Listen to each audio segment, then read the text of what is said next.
Graduated from Rowan University in the spring of 2022 with a sports communication and media degree. I got to actually call minor league baseball and G League basketball games while I was in school. And then I graduated, and as soon as I graduated, I went to NFL Films in Mount Laurel, New Jersey. And as much as I loved that experience, I miss putting on the headsets. I decided, you know what, talk is cheap. I have a laptop that's in my house, and so 21 months later, here we are, still on YouTube, calling games and building an incredible, loving community on here with the people that I call my Philly freaks with a capital P and a capital H. We go live for every single Phillies, Sixers, and Eagles game, and we do it like old school radio play-by-play style. I'm Jason Joseph, and this is Play-by-Play with JJ. I showed a swung on, barreled, and out to right field. Bye-bye baseball. That baby is long gone. Yo, yo, yo, yo, yo, what is going on, everybody? Hopefully you're all doing well and having yourselves a very fantastic day. The name is Jason Joseph. This is Play-by-Play with JJ. Oh man, okay, we have not done a Phillies spring training game in what feels like forever. Haven't really done a Phillies sports game in what feels like forever because we've been doing all these World Baseball Classic games. So we really haven't gotten a chance to talk about Jesus Luzardo. We have not gotten a chance to talk about things that have been going on in the Phillies sports world. But I gotta tell you, let's talk about today's game first and foremost. Look, okay, Tanner Banks is going to be starting for the Phillies today, and we'll see how deep he's able to go. The fact that Trey Turner, JT Realmuto, Alec Bohm, Adolis Garcia, Bryson Stott, and Brian De La Cruz are all playing today. I think that that's really big, and I'm going to definitely be looking into a lot of stuff from them today. I've been keeping up a little bit with the spring training and how things have been going, but overall, today is the type of day where I just want to see guys go out there, try to attack the strike zone, and just take advantage of pitches and just have discipline at the plate. That's something that I'm really looking for today. Trey Turner this year has really not had himself such a good spring training. He's 2 for 17, and JT Realmuto has been struggling a little bit. I just want to see good plate discipline today. I don't want them to get too savvy at the plate. I want them to just, try to find their pitches and just try to get their timing down a little bit more. I understand that this is still spring training and that the games don't necessarily matter right now for them, but I want them to go into the regular season feeling good. That's really like what you want to do. While you have this momentum, while you have these games under your belt, you want to definitely go into the regular season feeling more so on a positive note. And if they can start to get a little bit hot now, I think that would be really good to see. Stott's continuing to hit the ball really well. He is, and that's been a treasure to watch. Bryson Stott has been by far the best Phillies player during spring training. He's making solid contact with the baseball. He's working up the pitch counts. He's looking like what he did back in 2022, and that is a good sign. So I take that as a positive. More so, hopefully we get to see more steps in the right direction. I'm a little bit bummed that we don't get to see Justin Crawford today just because I've been really looking forward to watching Justin Crawford play. Still no Gabriel Rincones either, and still no Aiden Miller as well, which I find to be really strange, and I'm hoping that they're able to get healthy soon because I was looking forward to spring training just because of those guys, right? Just because of the young guys, the Andrew Painters of the world, the Justin Crawfords, the Aiden Millers, and the Gabriel Rincones. Those guys, the fact that I really haven't been able to see two of them play, it's been a little bit disappointing from that sort of regard because those guys are going to be fighting for spots too in the near future, and you want to see what they're able to bring you as well. So Luis Hill is going to be on the mound today for the New York Yankees. This guy throws a lot of fastballs. He throws a lot of high heat stuff.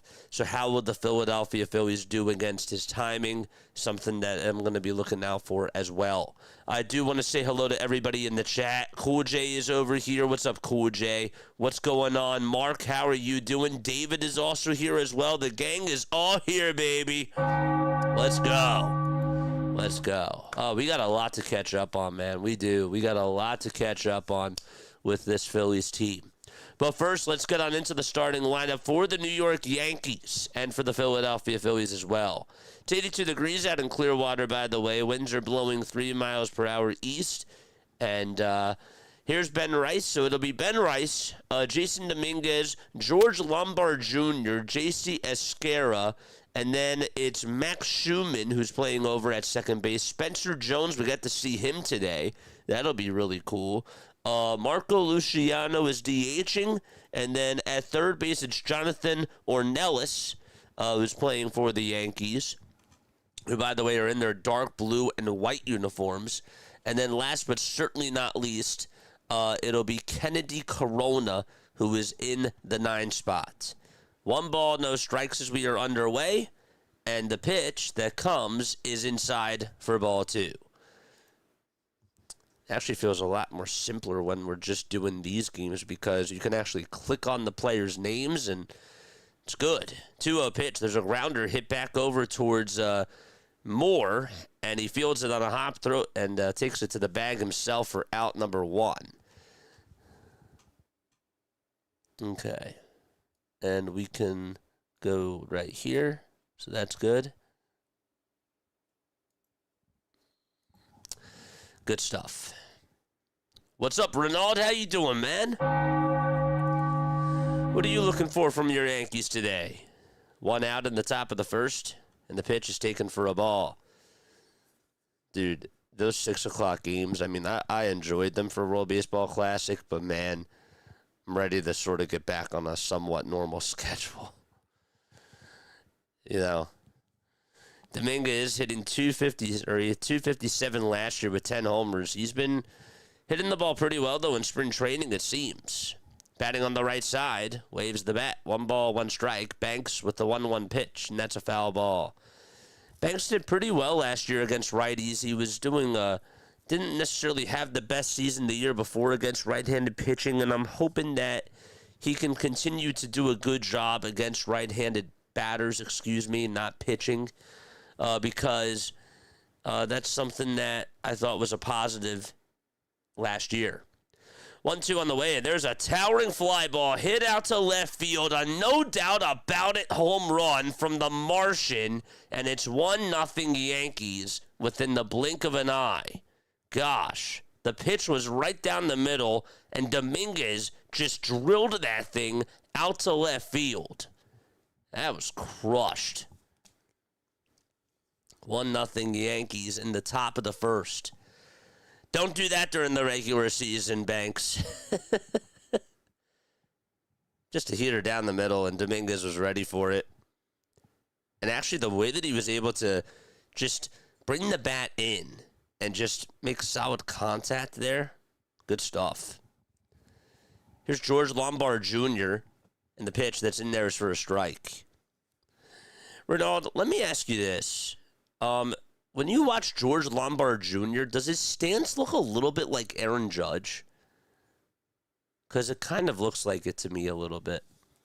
The ball is 1 strike in the pitch, and that's inside for a ball. Banks with 9 pitches just gave up a solo home run. 1-0 Yankees in the top of the first. Here's the 1-1, swing and a miss. Congratulations, by the way, to Jesus Luzardo for that 5-year extension. He deserved it. He really did. I know I didn't get to post a podcast about it. I've just been super busy, in case you haven't been able to tell, covering the WBC. That's why we haven't been able to even do Sixers games.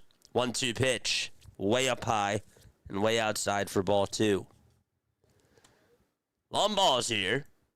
What's going on, my friend? How are you doing?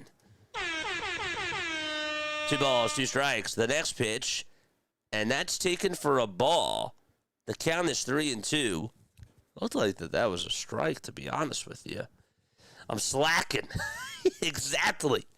We're slacking. We're slacking on the news. 3-2 pitch, swing and a miss, and there's out number 2. Cha-ching. Let's go. Banks gets the strikeout, and there's 2 gone in the top of the first. See, as the day goes on, the allergies get better. I don't know why in the morning, I feel bad for the people that tune on in that are, listening to the Japan-Czechia game or, like Korea versus Australia because they think that I just sound so monotone. But really, A, I'm just trying to keep it quiet, but also B, I'm like super stuffy in the mornings. 2 outs, top of the first. No balls, 1 strike to J.C. Esquera. It does, but he's a great player to mimic or study. No, for sure. I mean, absolutely. He's Aaron Judge. That's why he hits a 2-run home run last night. No balls, 1 strike in the pitch, and that's outside for a ball. So it's 1-0 Yankees thanks to a home run by Jason Dominguez on the right side of the plate. 1 ball, 1 strike. J.C. Esquera's in the box, and the 1-1 pitch is taken inside for ball 2. Phillies defense today. Let's get you that lineup. It's over at first base. It's Dylan Moore.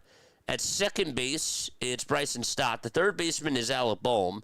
And the 2-1 pitch, by the way, is popped up over towards the right side. And Stott gets under it with his sunglasses on, and they'll make the catch. And there's out number 3. The shortstop, Trey Turner. In the outfield, it's Pedro Leon in center. In left field, it's Brian De La Cruz, former Brave, by the way. And right fielder is Adolis Garcia. And so that's the defense, and we're going to go to the bottom of the first. I get super stuff like that all at night. Dude, it really sucks. It really does. I feel so bad. I really do. I feel terrible. I mean, like, I know, like, one of my guys on here is going to say, you know what I tell you all the time, JJ, control what you can control. And he's absolutely right, and I totally get it, but I still feel bad, All right. It's all good. JJ, you're the best. Thank you. I appreciate it very, very much. All right, bottom of the first coming up for the Phillies as they trail 1-0 against the Yankees thanks to the solo shot by the Martian. That is Jason Dominguez. Trey Turner will lead it off for the Phillies, and then it's JT Realmuto batting second, Alec Bohm batting third, Adolis Garcia is out in right field, Bryson Stott is batting fifth, Brian De La Cruz batting sixth, and then Dylan Moore seventh, Pedro Leon batting eighth, and last but certainly not least, batting in the 9 spot for the Phillies is Rene Pinto.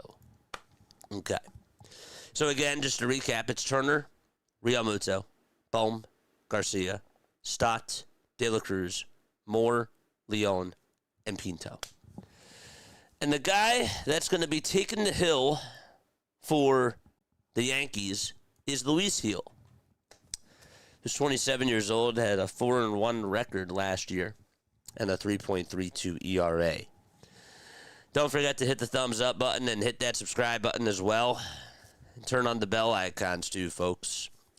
We got another World Baseball Classic. We actually have 2 games tonight that we will be covering. And the schedule should start to get back to normal, hopefully by Saturday. Trey Turner is going to lead it off for the Phillies, and JT Realmuto is going to be batting next. Both of these guys combined just have 4 hits in spring training. They have been cold. Turner's first pitch that he takes is a 4-seamer at the knees for a called strike. It feels kind of weird, not going to lie. Just from doing these World Baseball Classic games, it feels so weird seeing these other players. I'm like, wow, like I don't have to actually like look you guys up. You know what I mean? Like, and I don't mean that in a bad way. By the way, like I don't have to do as much research as, 1 ball, 1 strike. The pitch to Turner, and that's a foul ball. It's like, I know you guys. Funny. De La Cruz is happy to be a former Brave. It's good for his health. Oh, man, that's a shot to my guy. Oh, man, 1-2 pitch. That's outside for ball 2. I appreciate that, man. That means a lot. 2 balls, 2 strikes to Turner. Next pitch, and that's a low and away for ball 3. So, Chad, how do we feel about Jesus Luzardo? We happy about the extension? Because I'm pretty happy. 3-2 pitch to Turner. That's a foul ball. I just don't know if Luzardo can necessarily replicate what he did last year and if he can keep that up for 5 years. But I'm not going to be negative, though, because I do feel like that throughout his whole career, like, injuries were a problem. And also, I do have to say, like, JT Realmuto is really just such a great catcher. And he really is good at getting the best out of his pitchers. Next pitch, and that's fouled away. So I'm actually kind of happy that they extended JT. Looking back on it, hindsight is 2020, because with a guy like Luzardo, I think he could really just continue to benefit with JT at the dish. You know. 3-2 pitch to Turner, and he fouls it back. Probably would have cost him more if they waited. And that's the thing I have to actually give Dombrowski credit for. And I don't like to do it. He did the same thing with Christopher Sanchez, but he waited way too long with Ranger Suarez. But he did it with Luzardo, too, at the right time. 3-2 pitch, ground ball, diving stop by the third baseman. The throw over to first is in time. That was just a textbook dive over at third base, and an excellent play made by Ornelas. I mean, he got to that ball very quickly and just took away a base hit from Trey Turner. That was awesome. He's the real Muto. He is. It's all speculation and a gamble, says John. But the WBC, the pitch, that's in there for a strike. There's some good players, though, in the WBC, man. Like, I'm impressed with how much talent there is out there. I'm watching some of these guys today, and I'm like, dude, sign me up. Like, I'll take them on the Phillies right now. 0-1 pitch, and that's a foul ball. The guy that's really stood out to me, though, obviously is Byung Moon. He's been phenomenal. I can't wait to see how he does versus Dominican Republic or Venezuela. Either of those teams. It's going to be great. Put him up against 96, 97 mile per hour pitching and see how he really does. It's going to be fun. 1 ball, 2 strikes to JT Realmuto. 1-2 pitch. And that is down and away for ball 2. David says, I'm really happy for Jesus Luzardo and the Phillies. I think that this will help solidify the starting rotation for a couple of years. Absolutely. And you know what the funny part is, man, is like you really, you're planning obviously for Wheeler, when he retires, but I think that you're set. 2-2 pitch, and there's a fly ball hit out over towards shallow right field. Second baseman and right fielder collide, and no one is going to be able to make the catch, and JT gets on because of it. Man, Schumann, who's been very good over at second base, just wasn't able to communicate with Corona, and obviously the outfielder has to make that call there. It's his ball, but they both collided with each other, and they weren't able to come up with the catch there. And it's Alec Bohm who's up next. We'll see if the Phillies can take advantage of this.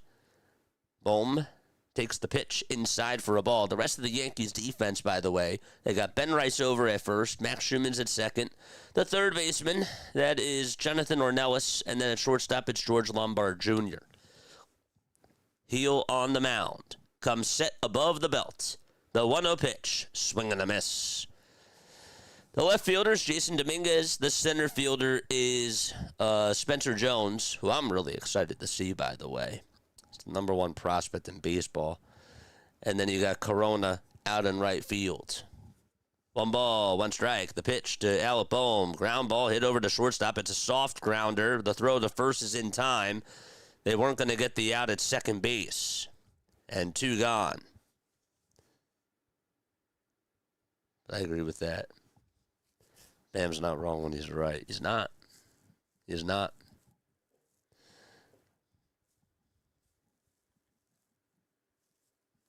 From where? For who?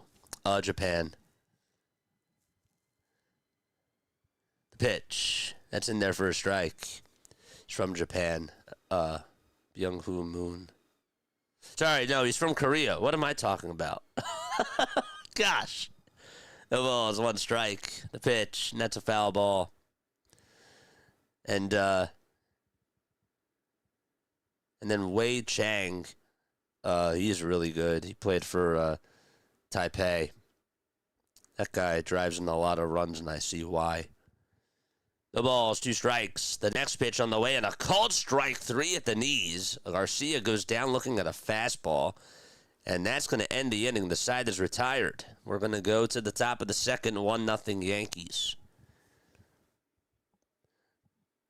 The other part that's actually kind of interesting, too, is I can actually say instead of just saying the team USA, it's always like USA is up, I can either say New York is up, or the Philadelphia is up, or I could say the Phillies are up. I was going to say Moon is a Korean surname. Yes, he's Korean. Thought we settled this. We get Moon, you get Chang. You know what, man? I had a tough time sleeping last night because I'm going back and forth. I'm like, do I want Chang? Do I want the Moon? And then I'm watching today, what's his name, with that 3-run home run and with the stolen base, comes on in. He's been playing as a backup right fielder, and he comes on in today, and he hits a 3-run shot, and I'm like, maybe I want that guy. Is he in the majors here? I'll put it to you this way, and Longball could probably, and Longball will probably say this, he's probably going to be in the majors in like 2 or 3 years. Would you agree with that, Longball? Or whoever's been following along. Because when you're getting looks in the WBC, like, no one takes that for granted. Like, that's, because again, like, you're also going up against major league pitchers. Like, how do you do against a guy like Yoshinobu Yamamoto when he's on Team Japan? Like, he did good. So, that all deserves praise, right? And then that's why I said that I'm excited to see how he does against a team like the Dominican Republic, because Dominican Republic has a lot of MLB players. So, like, how does he do against other guys that throw 97, 98? That type of stuff.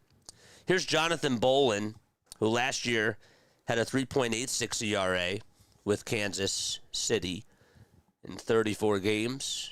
Also ended up throwing 44 and a third of an inning, and he struck out 46. Braves, by the way, are in the top of the second. They're scoreless against the Jays. Mets and Cardinals are tied 1-1. Screw the Mets. Don't tell anybody I said that. You didn't hear anything. Top of the second.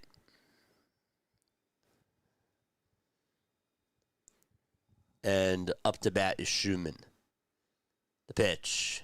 That's in there for a strike. One thing I just wish that the Phillies could do, again, hopefully everything works out with Adam Miller and Andrew Painter and Justin Crawford, but they really have not been able to produce a lot of guys in the minors with their farm system. I'm looking at some of these guys in the Yankees, like Spencer Jones and Schumann and some of these other guys. Maybe Dominguez pans out this year too, but they got some good talent. 1 ball, 1 strike, and here's a curveball that's thrown outside for ball 2. 2 balls, 1 strike. 5 seconds left on the pitch clock. Bolin gets set and deals, and there's a chopper hit over to the shortstop Turner. He spins, throws it over to first. Got him! Nice play by Trey Turner. Let's go. Trey Turner, baby. He did a nice little spin. He took away a hit right up the middle, and he chews his gum as he goes back over to his spot. That ball was hit up the middle, and he just got the glove down. He made a nice 360 spin, threw a strike over to first base. Those are the types of plays that we need Trey Turner to do this year at short. The pitch, and that's up high for a ball. It was at 97 miles per hour. Good job, Trey. 1 ball, no strikes. Here is Spencer Jones, the phenom for the Yankees. The 1-0 pitch, that is outside and taken for ball 2. By the way, chat, don't forget about the 5th inning. If you're going to get off, stay on for the 5th inning when we go to the 5th inning. 2-0 pitch. There's a fly ball hit out over to deep left center field, and that's why this guy has a lot of power. 2-0 Yankees. Spencer Jones goes the opposite way, hits it 416 feet onto the lawn, and that was not coming back. Gosh. This is why this guy is ranked as the top minor league player. Gosh. 2-0 Yankees. That was a hanging curveball, too. It wasn't even a terrible pitch. It was towards the outside corner, and he just got full extension on it. He was patient. He was waiting for it and just drilled it.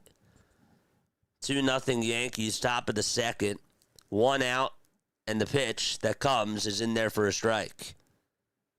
Wait till the 5th inning. The ball is 1 strike. The pitch, it's outside for a ball. Stay on for the 5th inning. That's all I'm going to say.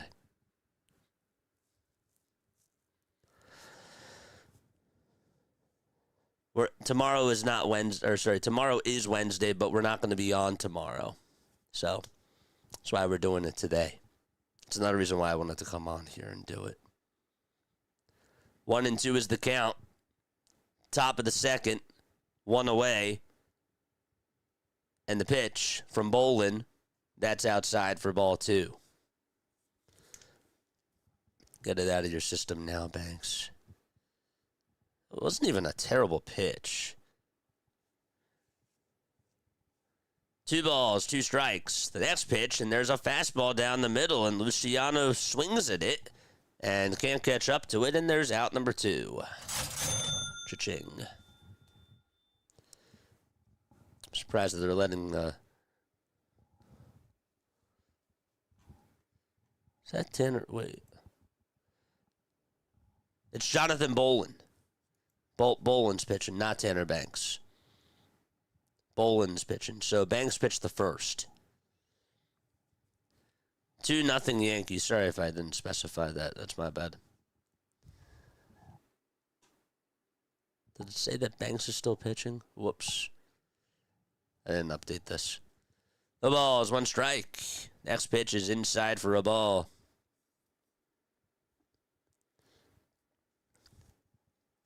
So make sure you guys stay on for the 5th inning. I'm excited. I'm looking forward to this. 1-1 pitch on the way. There's a foul ball that will go on out of play.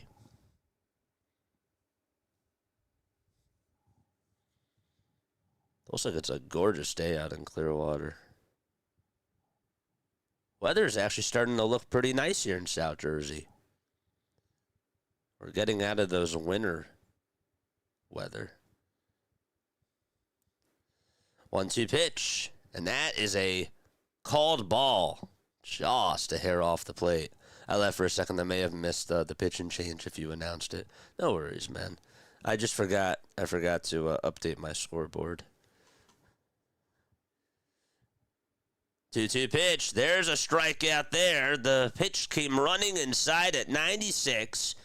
Bolin does get back-to-back strikeouts, but he gives up a hanging curveball out over the outside corner of the plate, and Spencer Jones takes it to the seats, and the Yankees lead at 2-0, and Stott will come on up when the Phillies do return. We're going to take a quick step off. Don't go anywhere. We will be right back.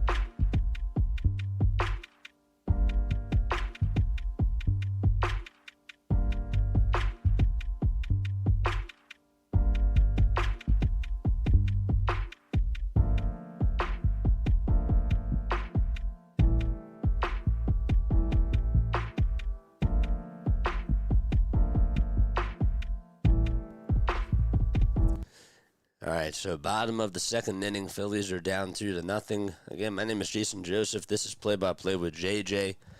We go on for Phillies baseball, Sixers basketball, and Eagles football.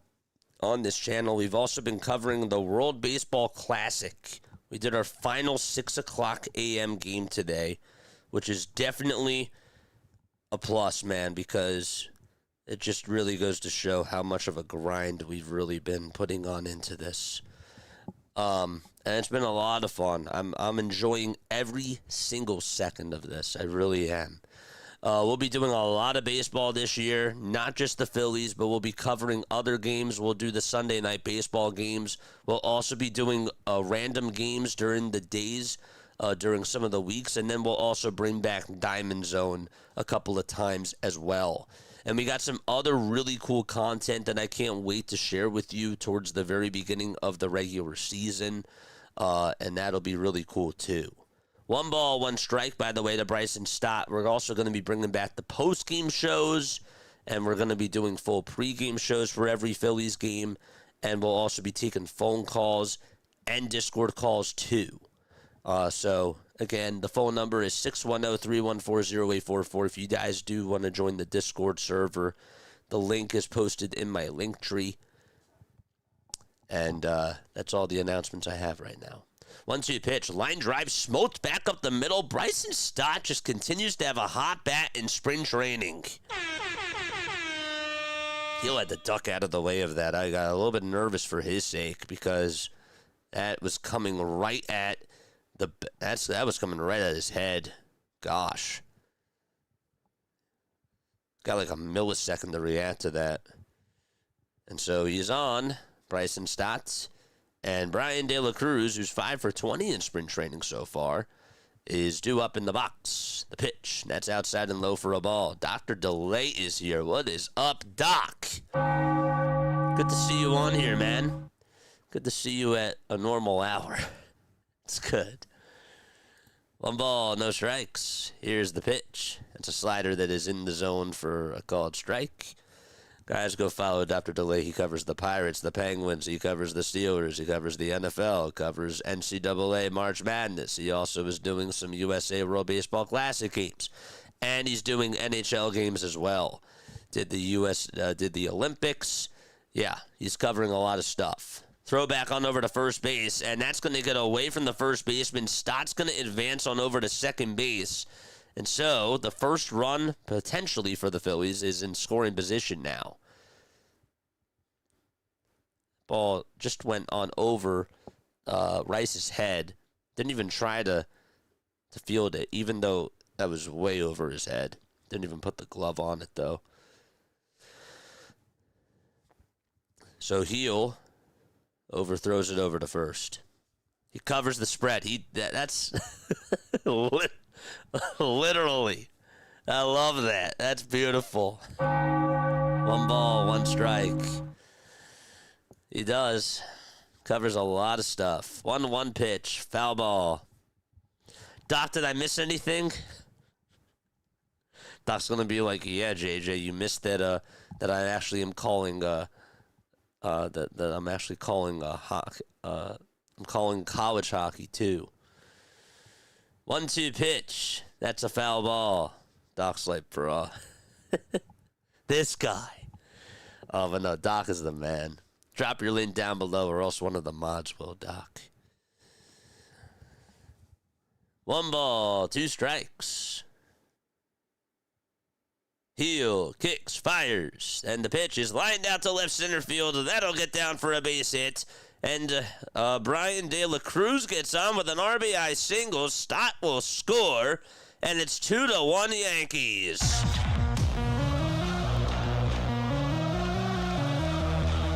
It was a rocket. George Lombard Jr. didn't have a chance to grab that.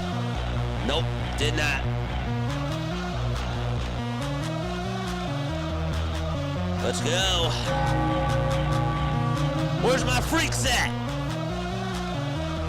Let's go. Pitch. It's taken for a pitch. They're challenging the pitch. Couldn't tell if it was a strike or a ball. And ABS says that it is a strike. So are they right or wrong? Doesn't matter. It's no balls, one strike. They actually confirmed the call, so it was a strike anyways. I'm covering the World Rock Paper Scissors Championship. Can't believe that you forgot about that. Screw me, man. World Rock. Dang it. I forgot. God dang it. Balls, 2 strikes. Dylan Moore is up to bat. 0-2 pitch. There's a foul ball.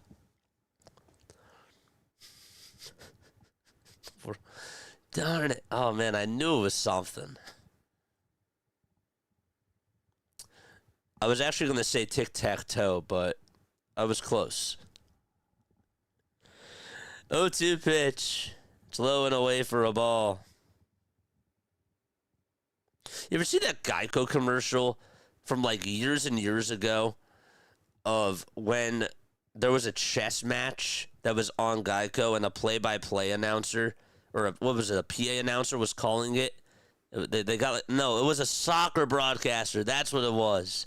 A soccer broadcaster was calling it, and as soon as the knight moved to like, or whatever it was, you know, they were like, "There's the knight!" Like, it was funny. 1 ball, 2 strikes. I may have gotten that wrong, but you probably know what I'm talking about. Some of you. 1-2 pitch to Dylan Moore, and he skies this one over towards the right side. First baseman gets under it in foul ground, and they'll make the catch, and there's one away.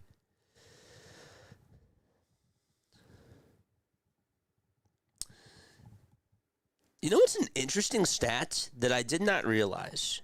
And this was just pulled up from NBC Sports Philadelphia. So, the lowest starting pitching ERA by team. Okay, the Phillies are obviously in the top 5. They're number 2.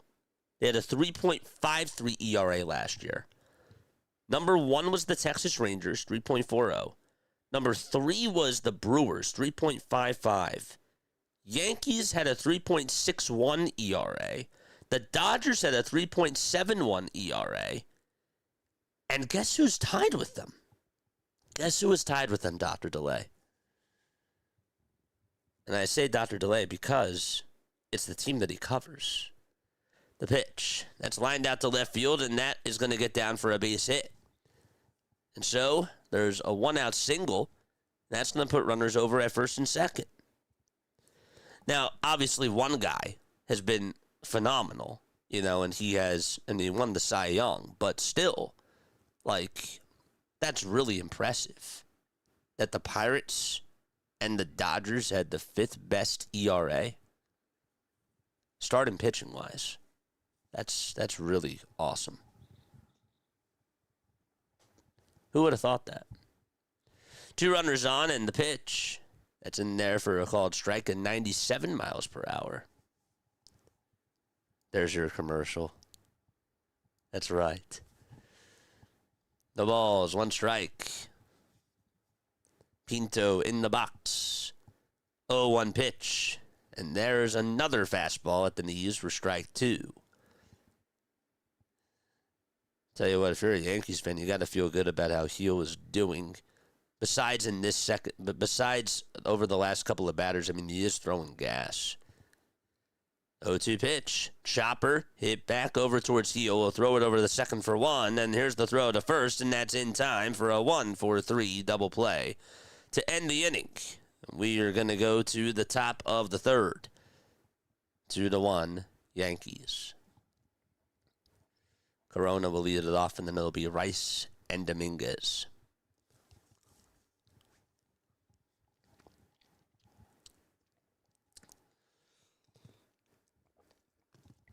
Oh, man. Thought I had a coaster over here. What happened to the coaster? Where did the coaster go? Thought I had one over here. I must have moved it. Oh, well. Too bad. Man. I'm sure it'll show up somewhere. I know where one is, but I'm a little bit too lazy to get up and get it. And maybe there's one. No, it's not here. Okay. I'll let it go. let it slide. All right, chat. Let's do a little poll here. Okay. So drop a 1 if you think the Phillies are going to win the NL East. Drop a 2 if they're going to be a wild card team. And drop a 3 if you honestly don't think that they're going to make it to the playoffs at all.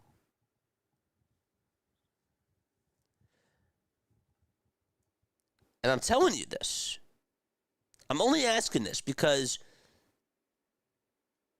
there is a world, and I don't want to be negative. I really don't. But there is a world where they could miss the playoffs. If the Braves are strong, the Mets are strong, the Brewers are strong, the Padres and the Dodgers, I mean, who knows? Who really knows? Jose Alvarado is going to pitch. I think that this is going to be a tougher race than what people think. I don't think that they're automatically going to win the division. I really don't. I think that they will, I think that they can, but I'm not sure if they will. The pitch, that's up high for a ball.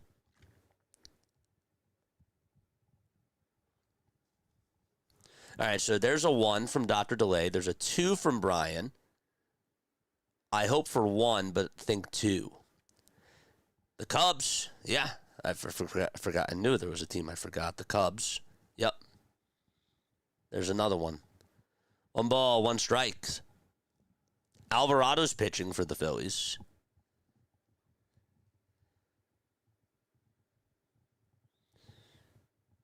Alvarado kicks, fires, and throws 99 right down the hatch.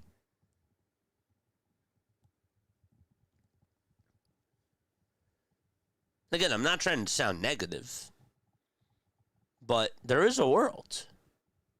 There is a world where there's actually a world where they could have the best record in baseball, or they don't make it to the playoffs at all. That is like legitimately a thing. 2 balls, 2 strikes. Alvarado gets set again below the letters, and the 2-2 pitch is down and in for ball 3.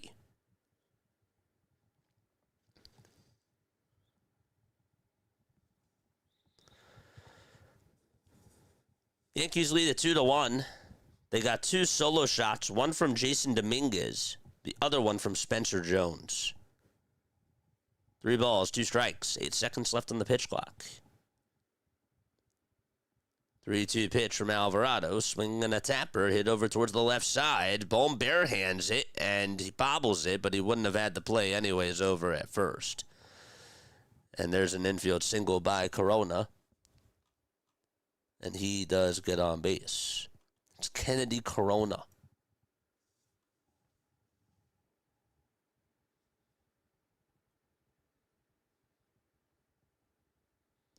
Bohm barehanded it, and then he bobbled it. Then he looked on over to first. Was it fouled off? Oh, he fouled it off of his foot. How could we see that? I mean, come on.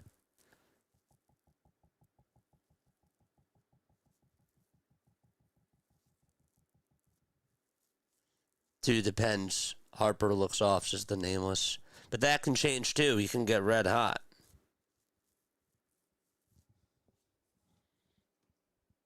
Looks like he got a piece of it on his foot. Corona grounds out over to third. That's odd. 0-1 pitch. Net's taken for a ball. Ben Rice is up to bat. He's 0 for 1. He grounded out in the first. Lefty versus lefty, and here's the pitch. Swing and a miss. One with the cutter there that reached 92. I think Alvarado's gained a little bit of weight. I don't really know if that's a bad thing. 1 ball, 2 strikes. The windup and the next pitch. That is outside again for ball 2. I know that Pete from NYY Underground was talking about how Carlos Rodon gained some weight, and people were taking that as a bad thing. But Pete was like, no, I think that might actually be a good thing because who knows, his pitching might be really, he might gain some velocity. 2-2 pitch, swing and a miss. There's out number 2 in the top of the third inning, and Alvarado gets a strikeout there. There we go. All right, so let's read these, okay? I think 1 is possible if you guys stay healthy, okay? 2, if you don't, but still make the playoffs. Okay. The pitch. Nets down and in for a ball.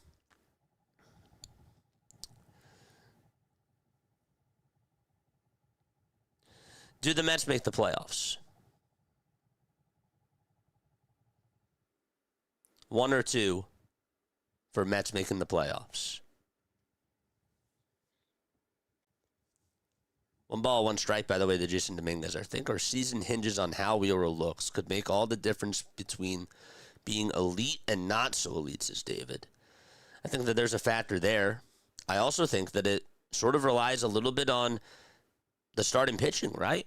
Because the starting pitching is what really carried you last year. So there's question marks. I mean, can Aaron Nola actually have a better season than he did last year? I think that that's possible.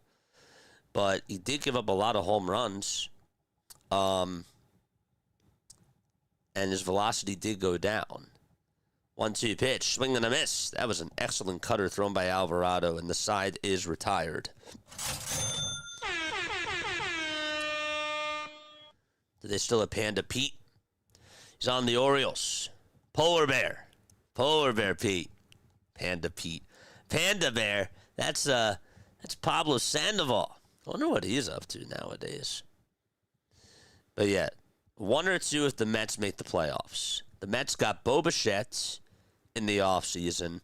They got, who else did they get? They got a couple of big-time players. They got Freddie Peralta in their starting rotation. That was a wild trade. They also got another outfielder. Why am I blanking on who else the Mets got? They got another really good player. That's depth chart. That Garcia pickup is a sleeper in my opinion. Yeah. Mets, who do they have? Mets have Devin Williams, too. He might have a bounce back here. Jorge Polanco at short. He's good. Juan Soto. They got MJ Melendez out in left field. Oh yeah, Luis Robert is out in center. Yes. Luis Robert. He, I don't know, the Mets could actually have a really good team this year. They could. They got Jorge Polanco over at short. They got Bo Bichette at second. They have Bo Bichette at third. Francisco Lindor at short. Marcus Simeon's at second. Jorge Polanco's at first. They got like 4 second basemen. What the heck? And then Juan Soto's playing in left. Roberts in right. And out in center field, it's MJ Melendez is out in left. Soto's in right, and Robert is in center. There we go. That is better. They got a versatile team.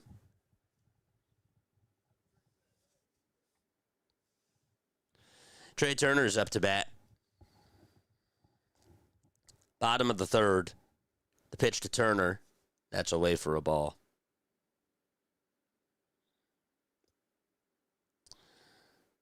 Personally, I think it's going to look like this. 1-1, swing and a miss. I think that you got the Phillies, the Mets, and the Braves all making the playoffs. You got the Cubs making the playoffs, the Dodgers, and then I'm going to go with the Padres.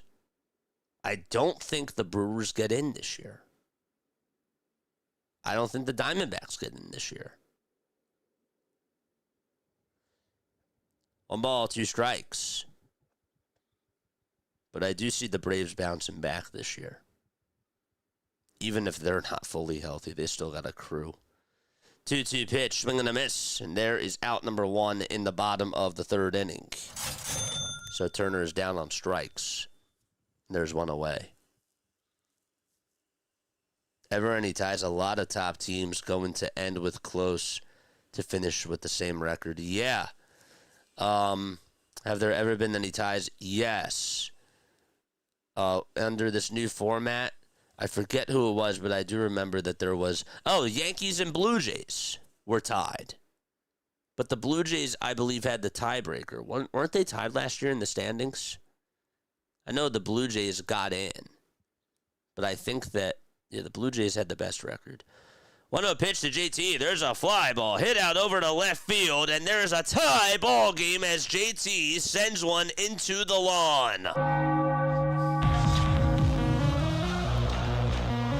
That's got to feel good for him.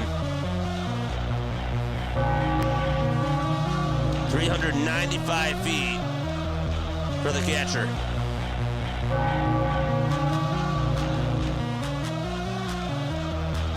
Let's go, JT!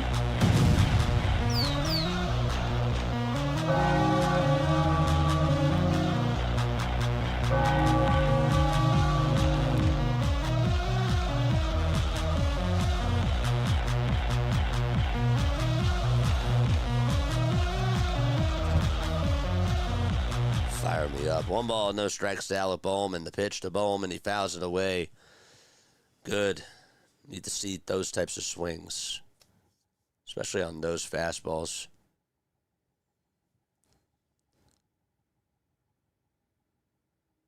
1-1 pitch to Bohm. Fly ball hit over towards the right side, and it'll get on out of play.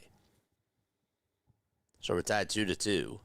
Heel is still pitching. By the way, he has 51 pitches.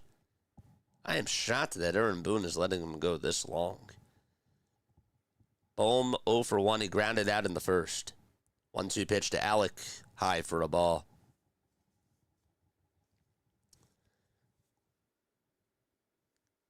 I was wrong about JT. I'm so happy to be wrong. 2-2 pitch, and that's up high for ball 3. I did not want JT to come back, but I eat my words. I do. I eat my words. 3-2 pitch on the way, and a called strike, 3 at the knees. And Bohm is down looking at a slider that's at the knees for strike 3. And Hio gets his 3rd strikeout.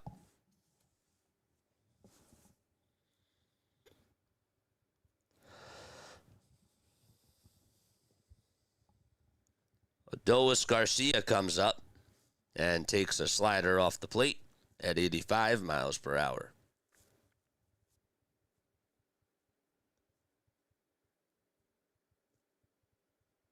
1-0 pitch. There's a towering fly ball hit out to left field. If it's fair, it's gone. It's a foul ball. Damn.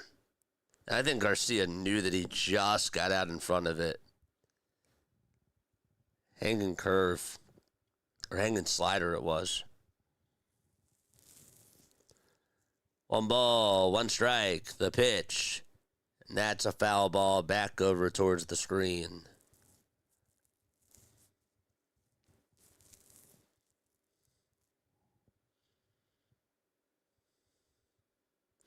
Was a good swing, though.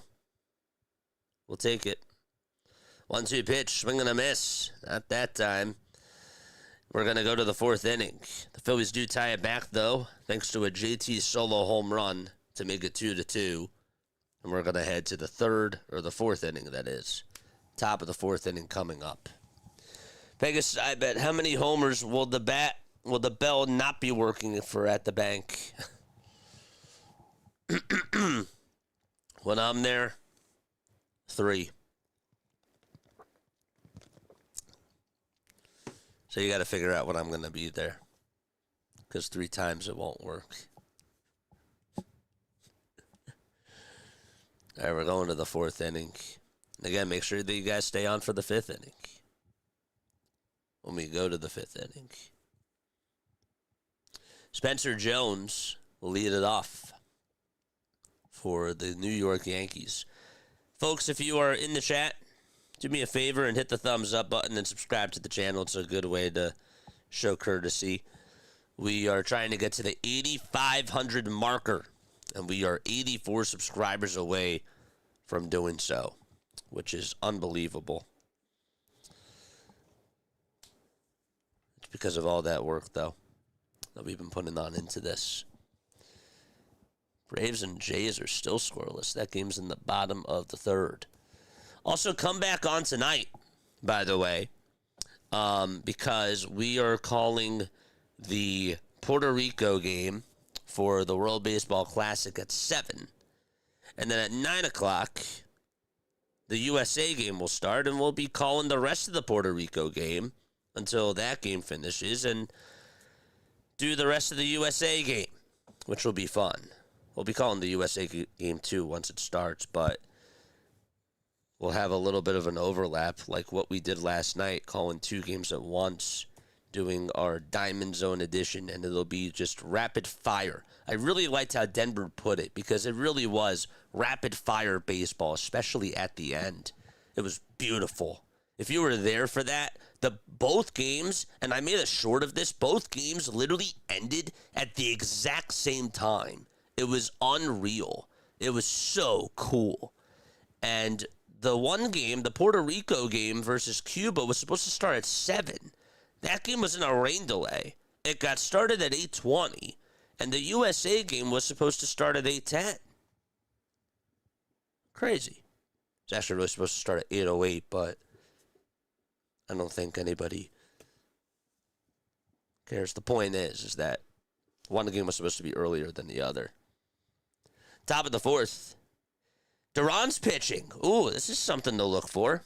The pitch, and that's in there for a strike. How does Duran do for the Phillies? The Durantula.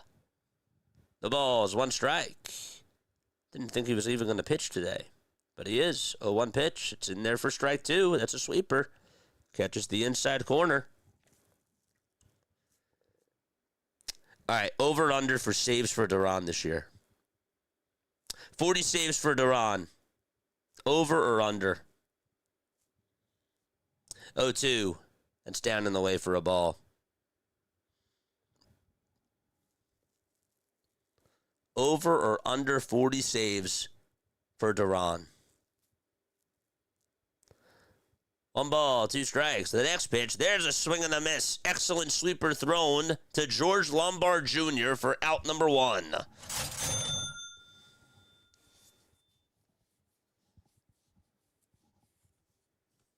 Over or under 40 saves for the Durantula.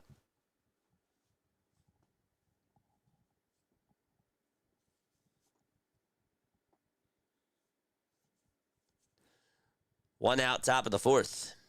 The pitch, swing and a miss.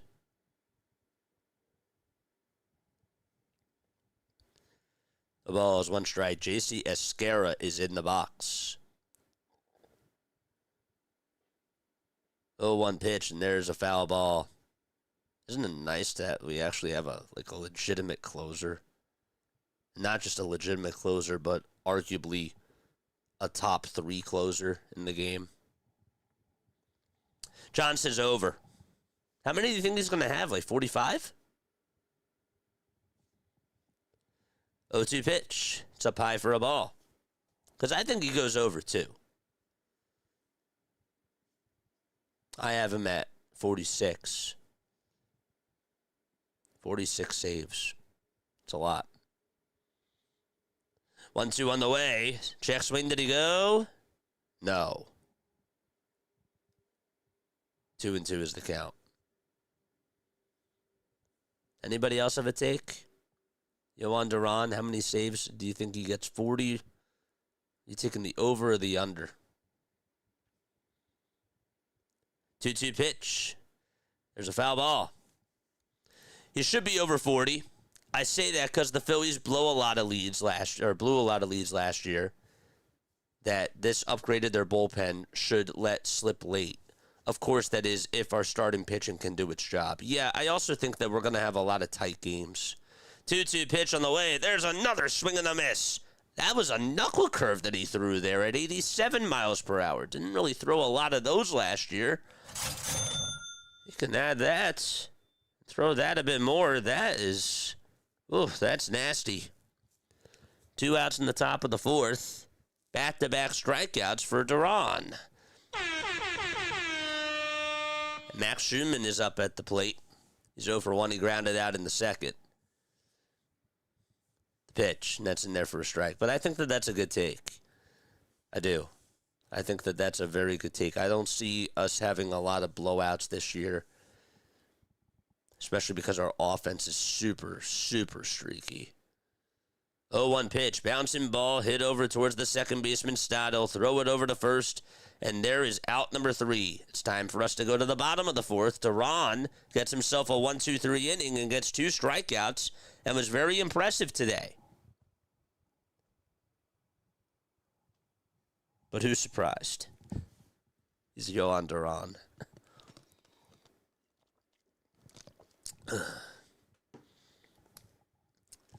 I got to work on my typing, says David. Dude, it's honestly not just you. It's honestly me, too. I think everybody has the problem because autocorrect is really more like auto-incorrect. And then the other thing, too, is that I've also realized that I don't want to say that I'm a little bit dyslexic, but sometimes because I'm talking really fast and I'm looking at chat, it's a little bit tough for me to sort of just slow down and just focus on reading as I talk. But sometimes I do a bad job with that, but no, you're fine. I'm a stickler, though, on it, too, because when I do it, I'm like, dang.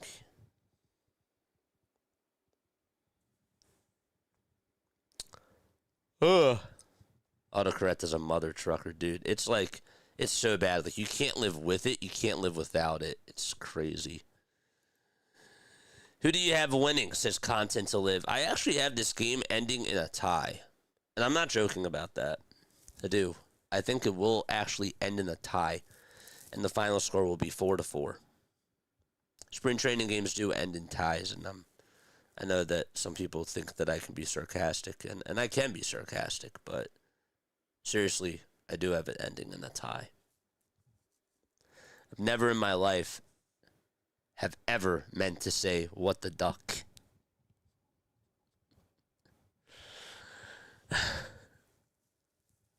My favorite is mother, father. I loved it when the pitch, and that's a pie for a ball to Bryson Stott. Never forget Anthony Gargano. If you used to listen to him on 97.5 The Fanatic, now he's on PHLY on YouTube. It's the 1-0 pitches in there for a strike. He said mother, father on radio. He said it exactly like that. There's a clip of him saying it, too. He's like, don't call in, no, mother, father. I was like, man, that's funny. He's a very passionate guy, you know. 2 balls, 1 strike, and the pitch to Stott. There's a fly ball hit over towards right center field. The catch is made, and there is out number 1.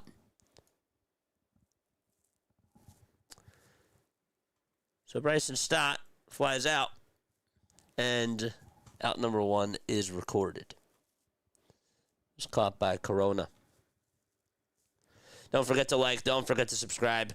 We are 84 subscribers away from getting to the 8,500 marker. We do have a pitching change. So Luis Hill, his day is done. And we'll get you the new pitcher in just a few moments. Hill goes 3 1/3 of an inning, gives up 4 hits, 1 earned run, strikes out 4 batters. Did an excellent job today for them. Phillies pitching, though, has been very well. Besides the home runs by Banks and Bolin, Alvarado looks good. Duran looks good. Bolin did have 2 strikeouts after he gave up the home run. They were back-to-back strikeouts. I'm impressed with Jonathan Bolin. I think that he is going to be a back-of-the-end type of a guy.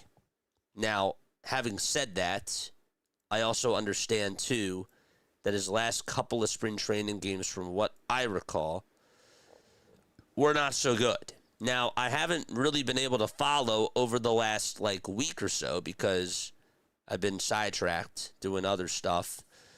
But from what I've seen, I still feel like that he should be a candidate, a top candidate, Mother, father. Yeah, that's a good one. There's some good ones, man.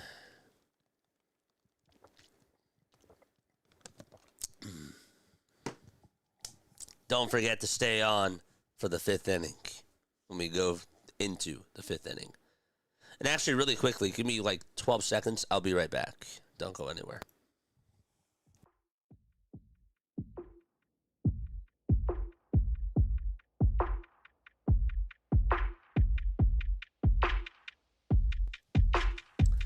All right, there we go. We're good. Tim Hill is going to pitch.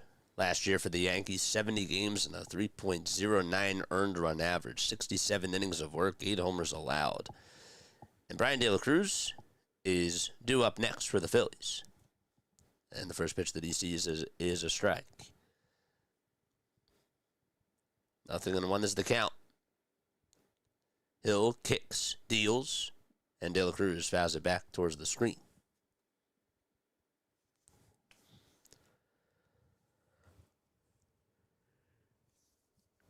Ugh, excuse me. Sorry. Hill kicks, steals, and there's a pitch that is outside for a ball. The Mets are now up 4-1. That game's in the top of the fourth against the Cardinals. 1-2 pitch. A little bit outside for ball 2. Tigers are up 2-1 against the Red Sox. That game's in the bottom of the fourth. There's Zach McCambley warming up in the Phillies bullpen. He will pitch the fifth inning. 2-2 pitch, swing and a miss. Got a slider right down the hatch. And De La Cruz swung right through it. There's out number 2. The Nationals lead at 2-1 against the Marlins. And Mets, we said, are up 4-1. Twins and Rays are scoreless. That game is in the fifth inning. Orioles are tied 2-2 against the Houston Astros. That's in the top of the fourth inning. Those are all the scores right now in Major League Baseball. Here's Dylan Moore, who fouled out in the second. There's a guy that's been getting a lot more opportunities because Bryce Harper is playing for Team USA. 0-1 pitch, swing and a miss.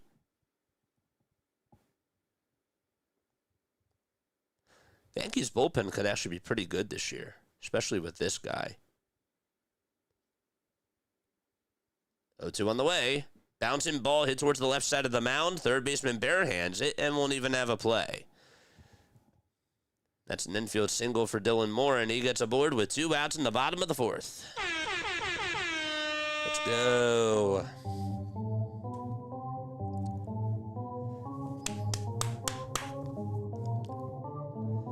Let's go, baby. Pedro Leon's up. Charge! Pedro Leon is up for the Philadelphia Phillies, 2-2, bottom of the fourth, 2 away. And Pinto's in the on-deck circle. Pitch to Leon, it's outside for a ball.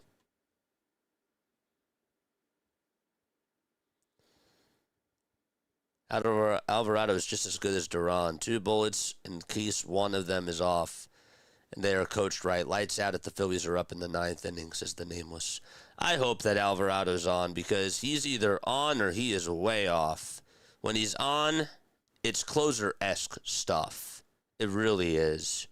And I've seen them when he's really on, but I've also seen them when he's really off too. 2 balls, no strikes. Bottom of the fourth, 2 away. But the Phillies challenge the pitch, and it's overturned. It's 1 ball, 1 strike to Pedro Leon.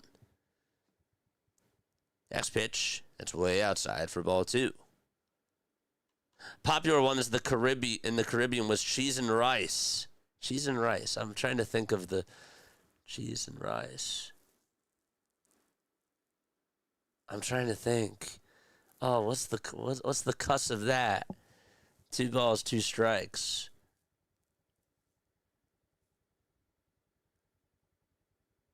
What's the cuss of that? And again, I'm not trying to troll. I'm not trying to get anybody timed out here. I'm really not.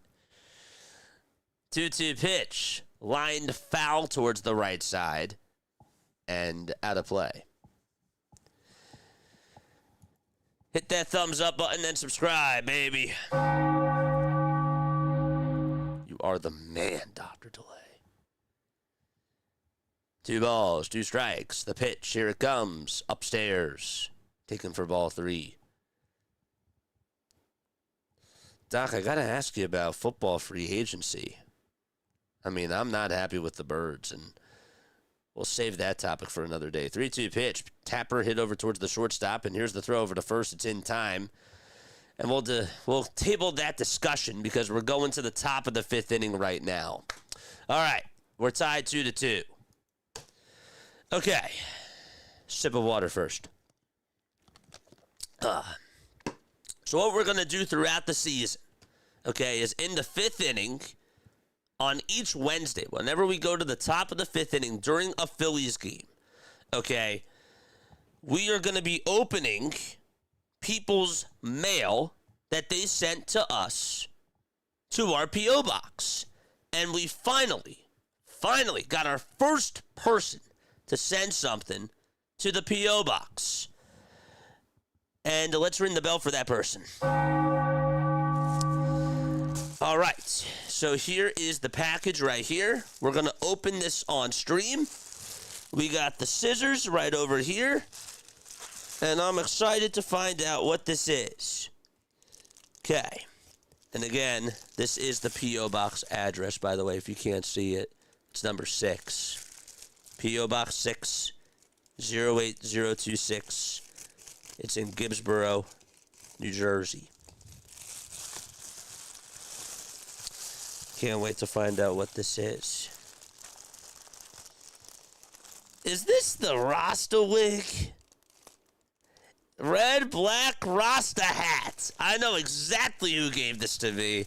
I know exactly who sent this to me. Oh my gosh, this is what it looks like. Let's take it out of the bag. Now we gotta put it on. Oh my gosh, it's actually double bagged. Oh wow. John Williams, everybody. Thank you so much, John. I appreciate you, man.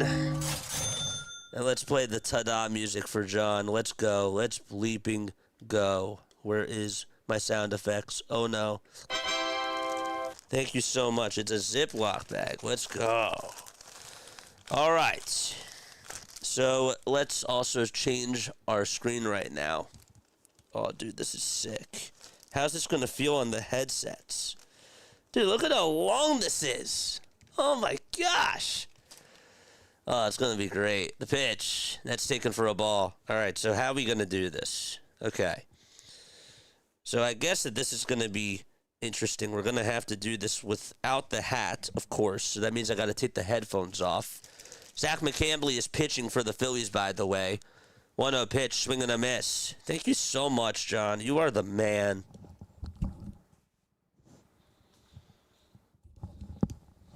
All right, 1 ball, 1 strike. Okay, so we got to do this in between pitches. Okay, let's see how this works. Spencer Jones is up at the plate right now. And the 1-1 pitch is down for a ball. Okay.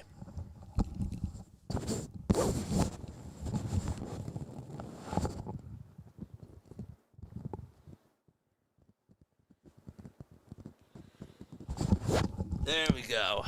All right, we did it. How does this look, chat?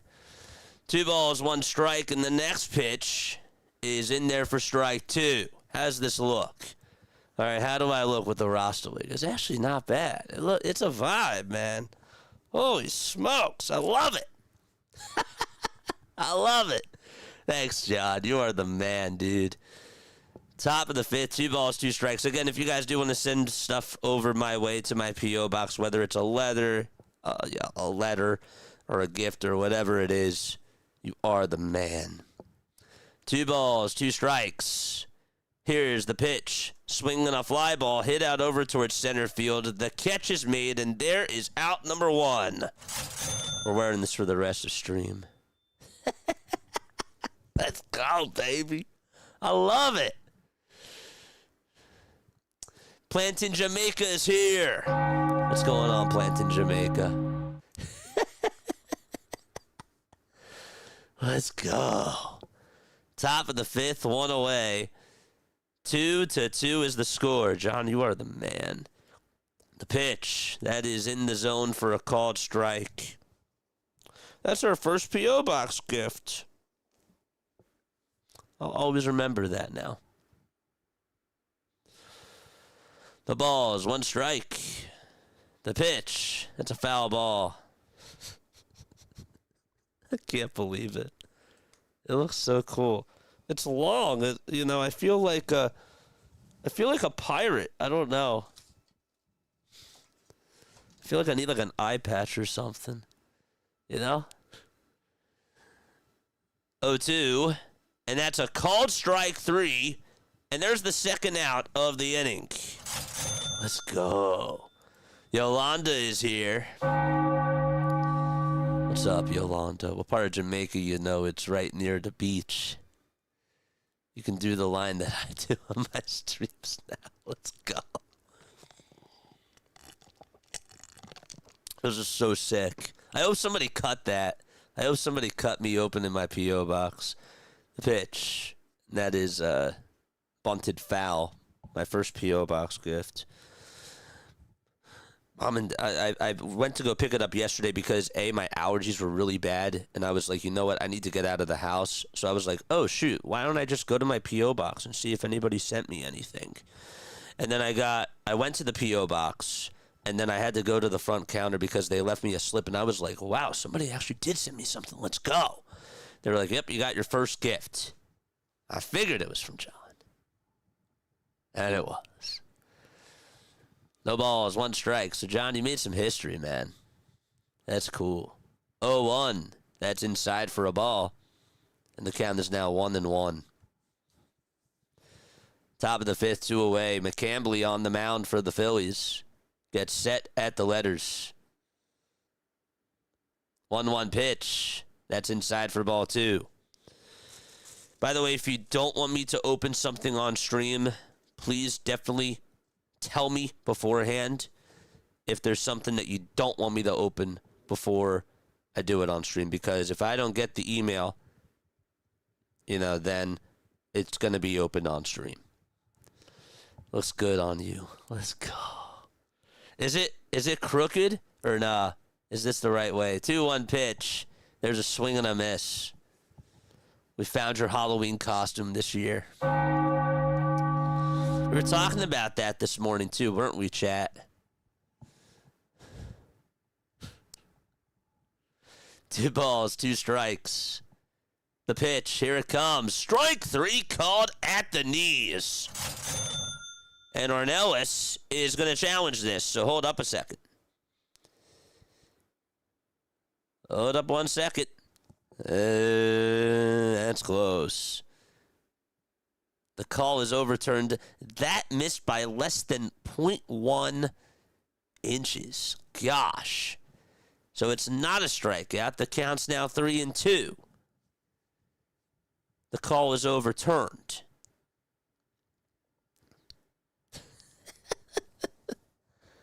I love it.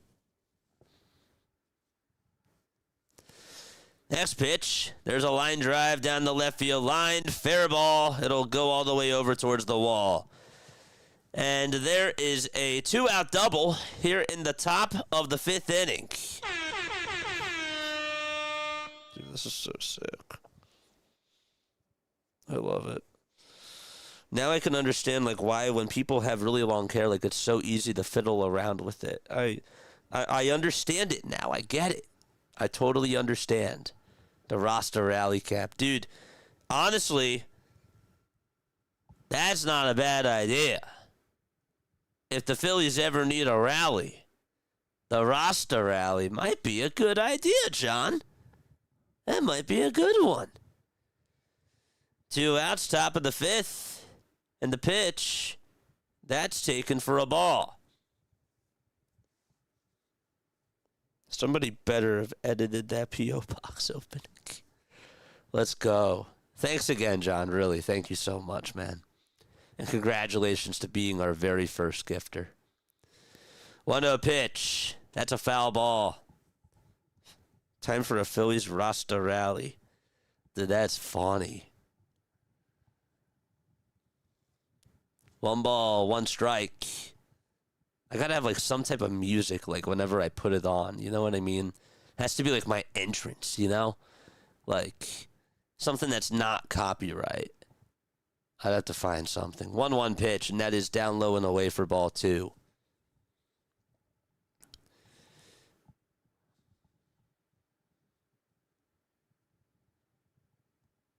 Two balls, 1 strike. Corona is in the box for the Yankees. 2-1 pitch. Down and in for ball 3. Let's go. McCambley on the mound for the Phillies. I love this, man.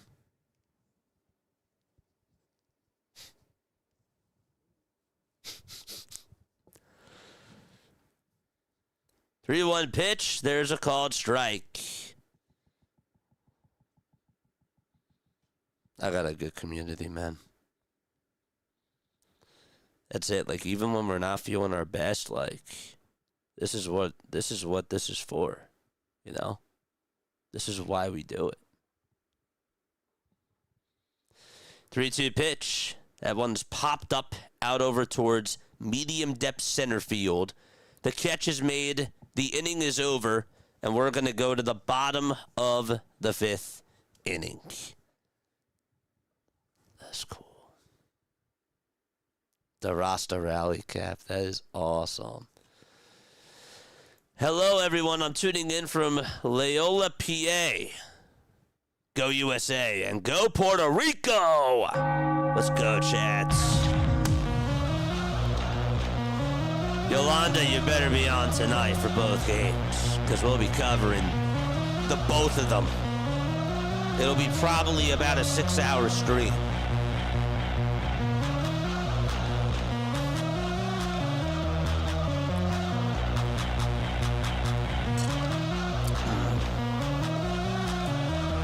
Let's go.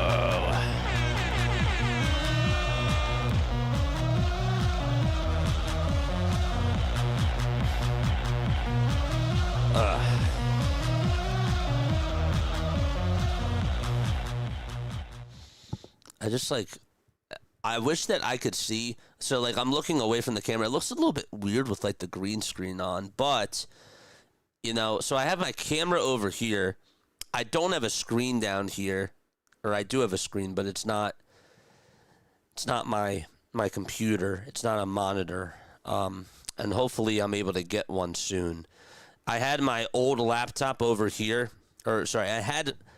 I streamed from my laptop. My laptop that I streamed on is now over on my left side, and I use that for stats and for other information that I don't necessarily need to pull up on my stream.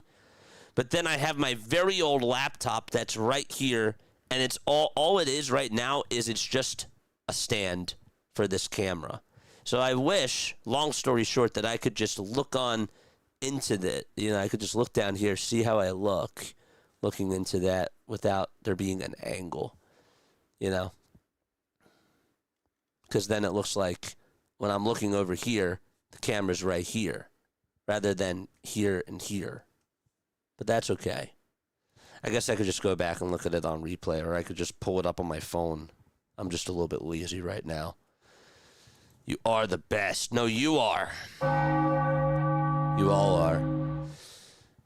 The pitch, that is taken at the knees for a called strike. So it's 1 ball, 1 strike. Again, another shout out to John. He is the MVP for today. Without a doubt.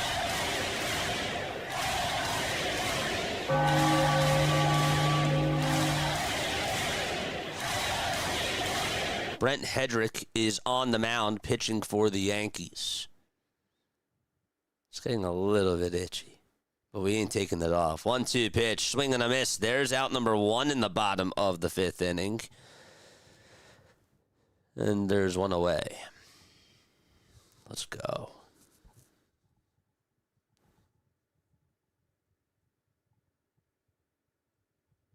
I'm going to curse for a second. Brace your ears. This is a fucking awesome community, man. It's probably the first time I've ever cursed on here. This made my week. 2 outs as the pitch was grounded over to third, and the throw to first is in time. Gosh, it's been such a special week on here.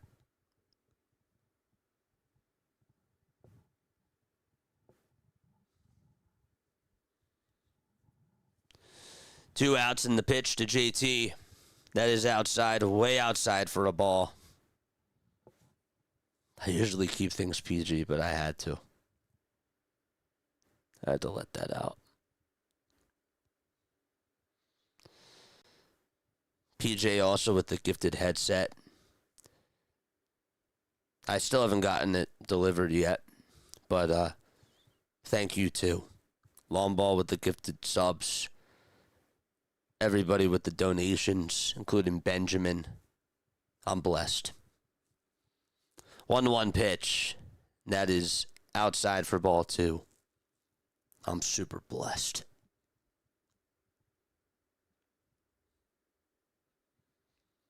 JT Realmuto in the box for the Phillies. The 2-1 pitch. That's a foul ball. So, audio listeners, in case you missed it, we got our very first P.O. Box gift, and I'm wearing a Rasta wig. It's from our man, John. That's awesome. I think we are going to wear this during rallies. I really do. This is special. 2-2. Foul ball, and it goes back over towards the screen. Cheers.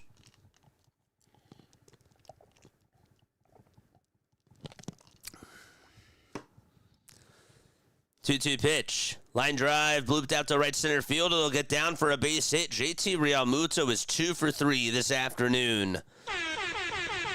And he is over at first base. Time for our first Rasta rally, man. Oh my freaking gosh. You didn't hear me curse, Yolanda. It's okay, the kids are still at school. Charge! The pitch, that's outside for a ball. 1 ball, no strikes. The pitch was at 94 miles per hour. Baum grounded out and he struck out. Alvy and Duran looked great today. They were fantastic. They were so good. 1-0 pitch, and that's outside for ball 2. Duran actually threw a knuckle curve to get his first strikeout, or to get one of his strikeouts in his inning that he pitched, which was in the 4th. 2-0 pitch to Bohm, line drive, and another base hit out to left field. JT puts the stop signs over at second base, and so there's 2 runners on with 2 outs in the bottom of the 5th inning. Let's go, baby. Rasta rally time. Let's go.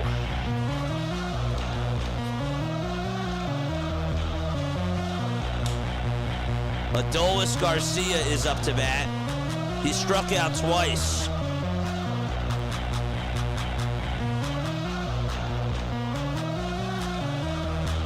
The pitch to Garcia, it's called a strike. It was on the outside edge. Dang it. Hedrick is still pitching for New York. We're tied 2-2. JT hit a solo home run for the Phillies. And then Brian De La Cruz had an RBI single. Dominguez hit a homer for the Yankees, and so did Spencer Jones. Banks and Bolin gave up the solo shots. 0-1 pitch. It's outside. Way outside for ball one.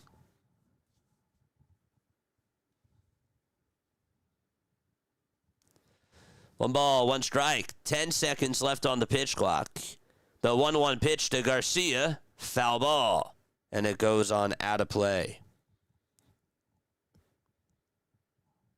I'm going to make a YouTube short of our very first P.O. Box opening. I'm going to make sure I do it. 1-2 pitch. It's low for ball two.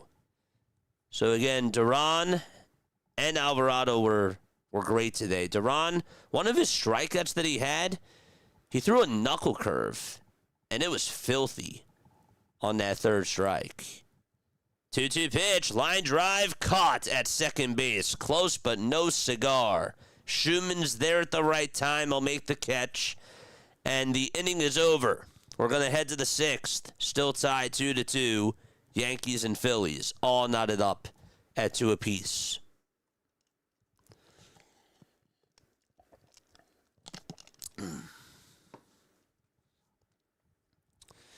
Do you guys remember a basketball player named Kenneth Farid?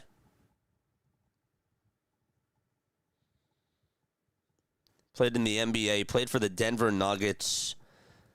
I believe it was like back in like 2016. He actually was on, I remember when the Blue Coats were playing a game, he was actually on a G League team. And he was still balling, and I was like, wow, he's still playing. That's pretty cool. You know? Anyhow, for some reason, this makes me think about Kenneth Farid. I always liked how long his hair was. Sure do. I have his card. Yep. I don't know why. It just makes me think about Kenneth Farid. It's sick.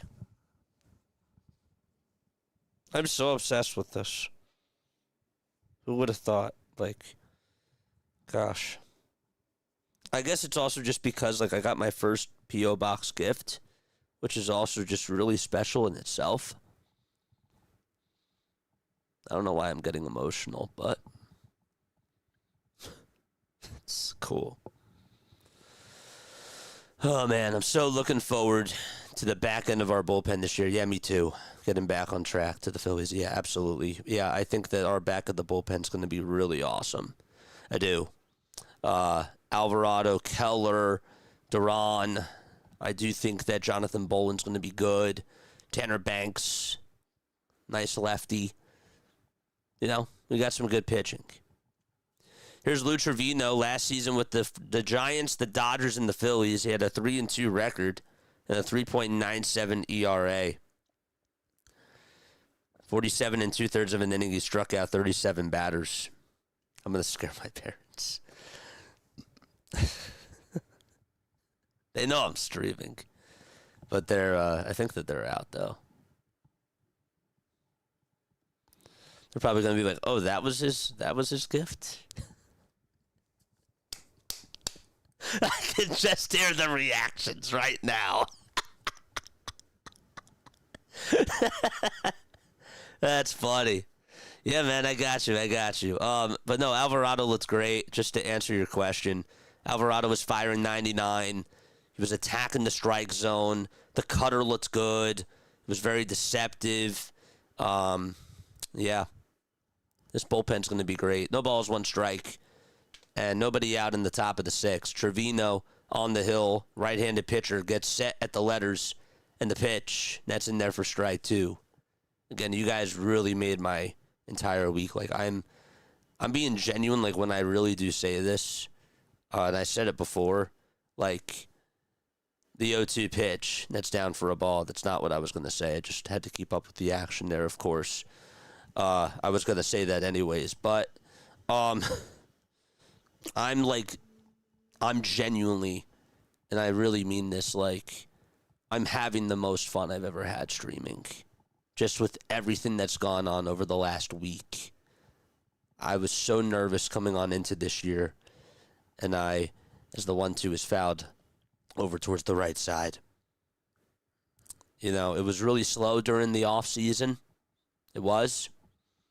And I thought, you know, like, I need to spend a lot of time, like, preparing for what's to come this year. And the equipment that I bought, everything that I've invested into already, like I've spent more than what I even spent last year.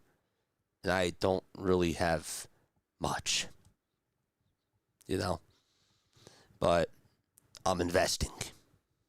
And I don't know why I said spent, because this is all investing. I'm investing in me. I'm investing in us. And I think that we can really go places on this, man. 3-2 pitch. That's outside for ball 4.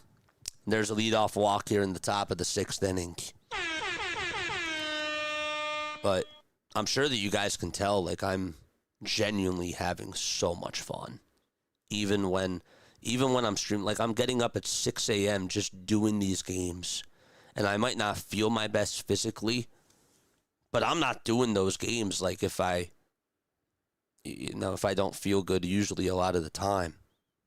And if I'm late, like which I usually never am, like I'd probably skip. 1 ball, no strikes. Jason Dominguez is up. We got to get back to the game. It's 2-2 in the top of the 6th. The Yankees and Phillies are playing. 1 ball, no strikes to Jason Dominguez, and the next pitch is ripped foul towards the right side. But I'm just so happy. I've been going to bed at really random times. I told my parents, man, like, once March comes, like, I love you guys so much. And I've been very thankful for the time I've been able to spend with them. But I gotta stream. I gotta do these games. I have to. And they understood. The pitch, that's lined out to left field for a base hit. And Dominguez gets on with an opposite field single. That's going to put runners over at 1st and 3rd.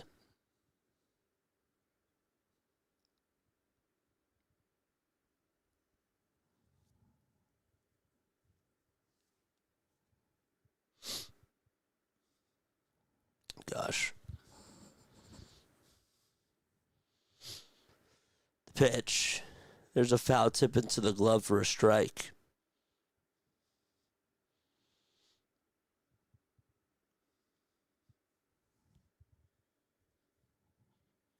So much good stuff planned for this year. You guys don't even know. 0-1. There's a foul ball. And it goes on out of play.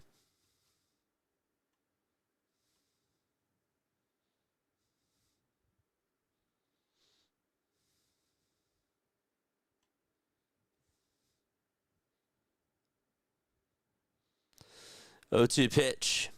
That's outside and low for ball 1.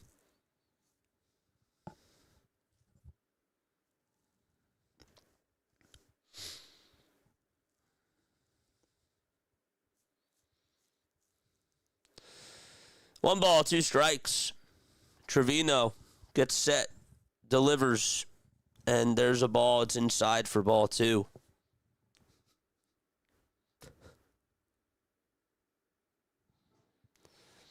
After this inning, I need a minute.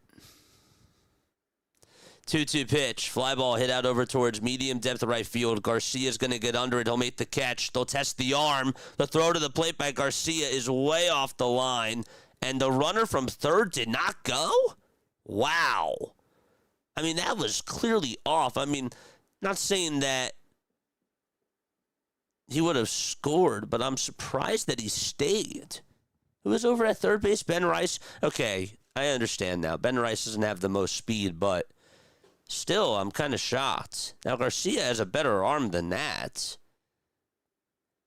And again, he's not going to make the perfect throw all the time, I understand, but kind of surprised.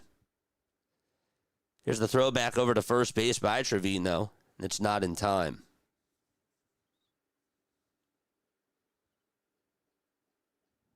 What's up, Joseph? How you doing, man?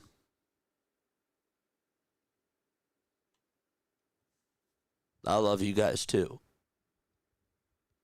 I love you all. Throw on over to 2nd base is not in time. and that's going to put runners over at second and third. That was a really good jump by Dominguez. I expect that he's going to get a lot of steals this year. Oh, no. I didn't see this. Hunter Green, according to a source from ESPN, is expected to be out until July. That sucks. What a way to change the vibe, ESPN. Thanks. 0-1 pitch, grounded over towards the right side. Stott has it, picks it up, throws it over to first. Rice will score. Yankees take a 3-2 lead, and they're up by 1 here in the top of the 6th inning. DJ says working for someone else usually means that they want your blood, sweat, and tears, total dedication, while they pay you as little as they can get away with. And to be honest with you, DJ, I've been told by so many people, whether it was at NFL Films or even when I was in college, right? And I've got the pleasure to meet so many great people in the broadcasting business, like really high-end people. Some of them are like directors and producers. And they all said to me, you know, when I would have these conversations with them, and even when I had downtime, and I definitely had downtime at NFL Films, they all told me specifically, when I told them about me starting my channel, they said, good for you. Because now's the time for you to do that, because the landscape is changing. I'm seeing people that are laid off at ESPN. I'm reading these reports. I'm watching the first draft that's virtual, you know, from the NFL, and they executed that perfectly. And the NFL draft that year, no one talks about it, and it's the total truth. The fact that, like, there's a picture online of the director from his house directing in his pajamas. I'll have to find the picture. But that really changed the landscape of broadcasting. It really did. They didn't know how that they were going to pull it off. They had to pay all those people, all the players. They had to send mics their way, cameras their way for their families. That was the year that Joe Burrow and whatchamacallit were drafted from the Jaguars. The pitch is lined out over to center field, and that'll get down for a base hit. And that'll make it 4-2. It's an RBI double. It's hit by Max Schumann, by the way. But the point is that I had people that were telling me, like, this is what you should do. Like, you're doing the right thing. And a lot of, like, broadcasters would say, like, I had to move out to a small market. I had to do this. I had to go to Iowa. I had to go to whatchamacallit. And I've gotten some offers. And I said no. I said no. 0-2 pitch. That's a foul ball. I couldn't make a living. I would have had to live in my car. And I said, I'd be so much better off doing this than just doing that. And no disrespect to those people, because I get it. It's a hustle. And you have to find a way to make it. You really do. And I have nothing but mad love and respect for those people. I still know people that are doing it. A couple people I know came home because they couldn't take it. But I found a way. And I'm lucky. 1-2. Foul ball. And again, I hope that, you know, for those of you that aren't commenting or listening back to this on replay, I'm really not trying to flex at all. The pitch, and that's up high for ball 2. This is just the truth.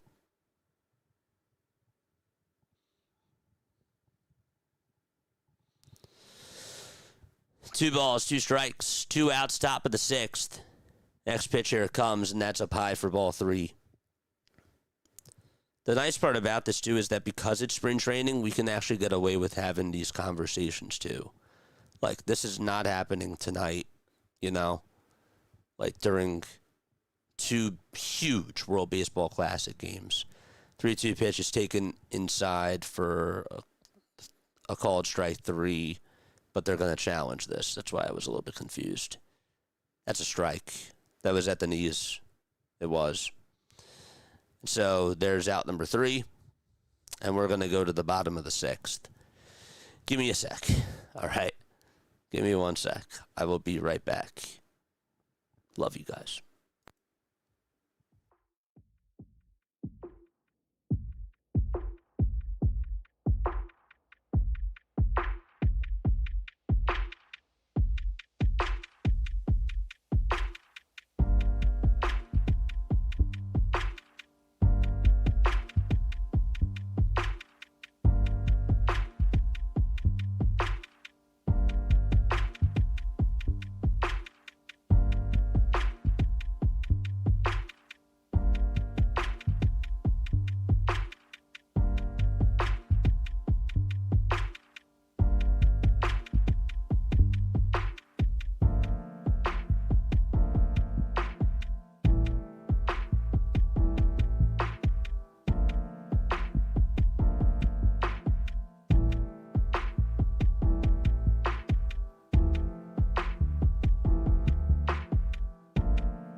Oh gosh, now I understand why people that stream are like, I hate crying on stream. Now I understand. I get it now. Oh man, I needed that moment. That was amazing. If you're tuning on in for the game purpose, I apologize. It is a 4-2 Yankees game. We're going to the bottom of the 6th. Phillies are down 4-2 to the Yankees. Tanner Banks did throw an inning, and he allowed an earned run. Jonathan Bowen also gave up an earned run, too. Every pitcher, though, the interesting thing is that every Phillies pitcher today has struck out at least one batter. Love you, big guy. You made my day.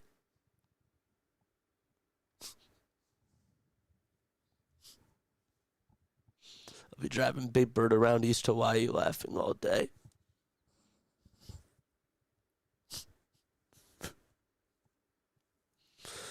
Bryson Stott's up to bat. And the pitch, it's taken for a ball. I'm tired, man. But I'm having so much fun. 1-0 pitch is in there for a strike.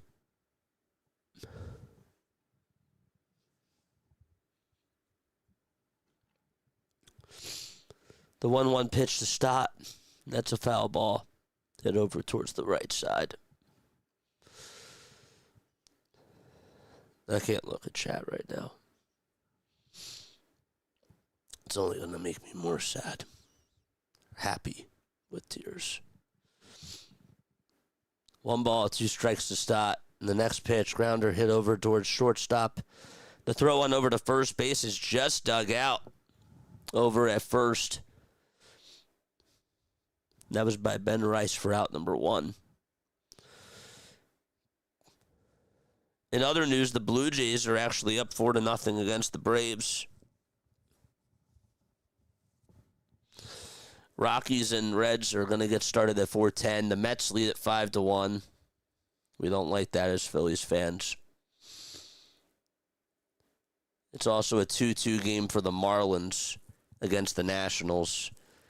The pitch, there's a line drive hit out over to right field, and that is going to get down for a base hit. And there's a 1-out single, and the tying run is coming up to the plate.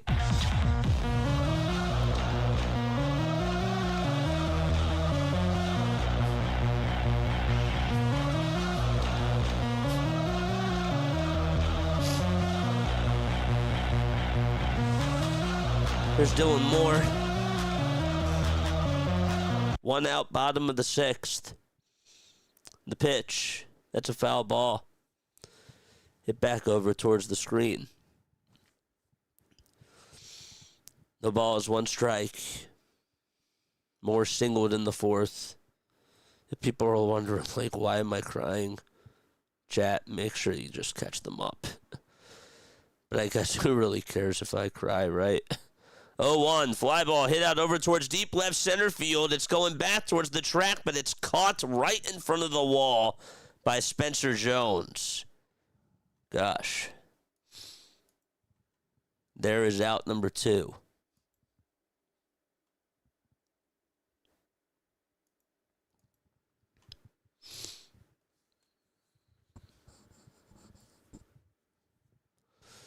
So 2 away in the bottom of the 6th.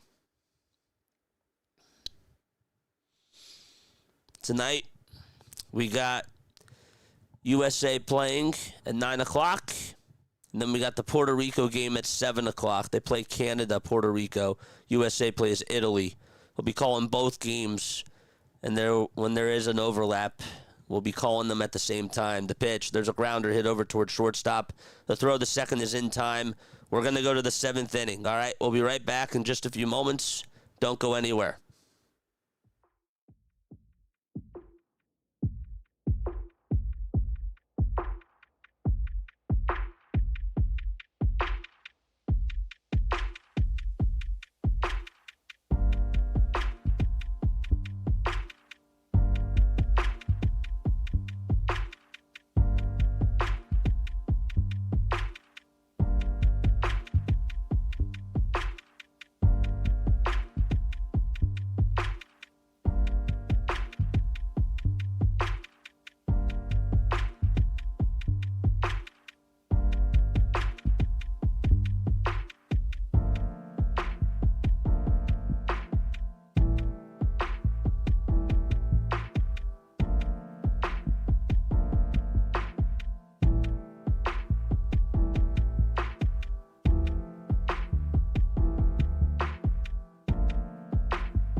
All right, time to go to the top of the 7th inning. Once again, John, thank you again for giving us our first P.O. Box gift. We had our very first P.O. Box opening today. We're going to be, if you guys do want to send in stuff to us, you most certainly can.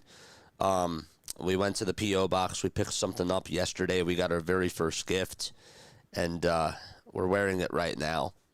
And that's why I've been a little bit emotional today, just because of all this work and just because of how much this is really paying off. So, John, thanks again for sending this. But, yes, we do openings from our P.O. Box in the 5th inning of each Wednesday. That's when we do it. It's a good time to do it. So, John sent this, and I love it. I'm not taking it off for the rest of the stream. We're in the top of the 7th. It's 2 balls, no strikes, by the way. Fergus is going to play out in left field for the Phillies. The 2-0 pitch, and there's a foul ball. Looks like we have a new pitcher out there for Philadelphia. We'll get you his name in just a little bit. It'll actually be Charles King, who's 28 years old, right-handed pitcher. And he is out there to pitch. 2 balls, 1 strike. Next pitch. That is taken for a ball.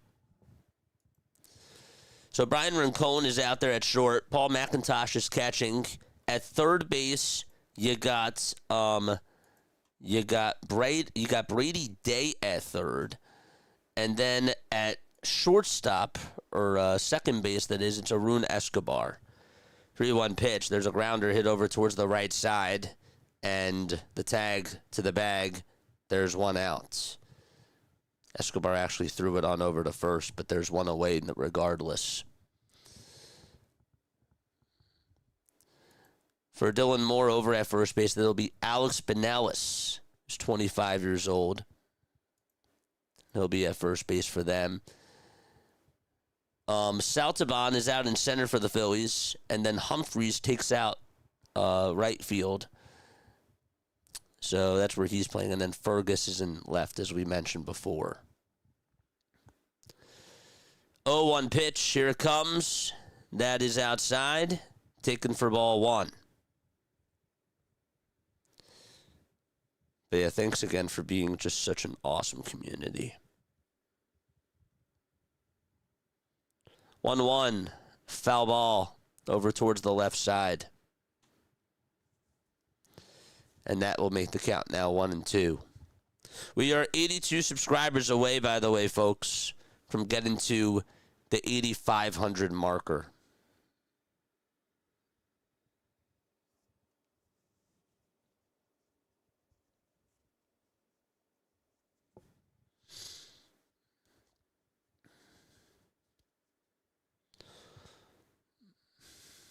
One ball, 2 strikes. 1 out in the pitch. There's a ball. So in services, on Saturdays, whenever I do go, by the way, I am Jewish. I don't usually tell people that on stream. It's not that I'm afraid to hide it. I just don't usually talk about it. But whenever I do go to services on Saturday, the men are usually supposed to wear this thing called a oh my gosh. I can't even think right now. My brain is fried. 2-2 pitch. That's a foul ball. Oh my gosh. Not to fill in. Dad, if you're tuning on in, what's the word? I wear it all the time. 2-2 pitch. Grounded foul over towards the left side.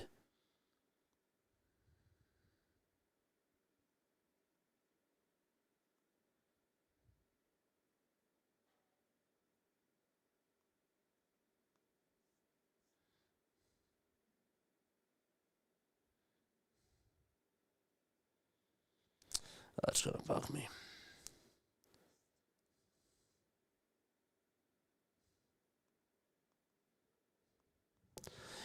Two balls, 2 strikes.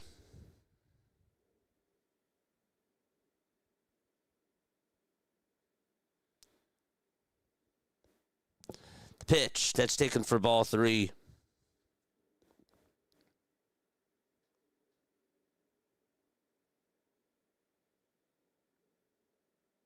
Oh my gosh.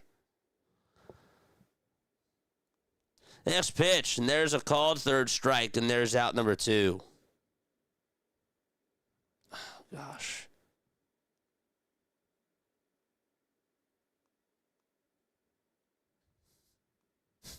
This is so embarrassing. A talit. That's right. A talit, which is a prayer shawl. Okay. I got mine. Usually you get yours when you're bar mitzvahed, which is when you become a Jewish adult. And on the talit, there are fringes on each side. There's 2 fringes, right? And you're supposed to wrap your fingers for some of the prayers around the fringes. And long story short, this makes me think about that when I wrap my fingers in this. That's cool. The ball is 1 strike. We're in the top of the 7th. Took me a while to think of it. King is on the hill for the Phillies, and Fernandez is in the batter's box. Charles King, 28 years old, from Coppell, Texas. This is Yankiel Fernandez as the 0-2 pitch is swung on and missed, and there is strike 3, and we're going to go to the bottom of the 7th. Phillies are down 4-2 to the Yankees, and they're going to come on up once again.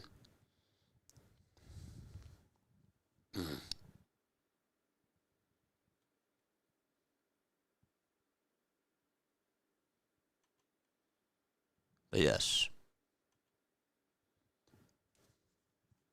Why are you wearing a Rasta wig? Because I just opened my very first P.O. Box gift today. Every Wednesday, for those people that send in stuff to my P.O. Box, we're going to do openings during the 5th inning. And I'm not doing the game tomorrow, so that's why we had to do it today. And I got my very first gift. I got it in yesterday. So I went to the P.O. Box and I picked up my very first gift. And I thought, Another reason why I really wanted to do the game today was because I figured that this guy was going to be on stream, and he was. It was cool that he was here to see it. And, yeah, it was John. So John gave this to me.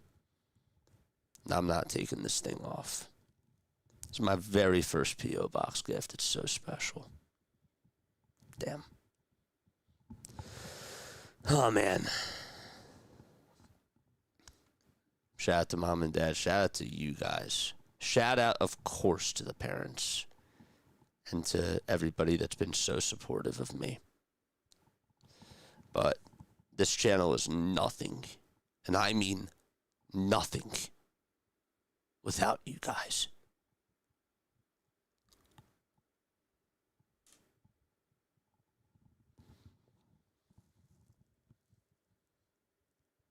I got an email the other day from somebody.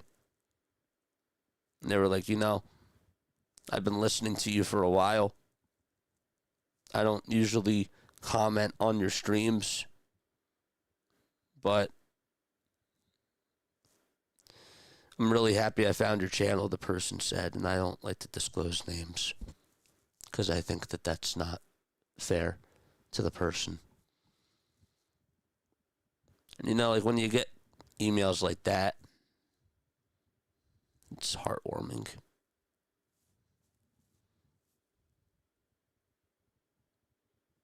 I'm just a guy that's literally in South Jersey just calling games, doing what I love. It's not even work, guys. Bottom of the 7th, and the pitch. That's low and away for a ball. And we all just get to hang out.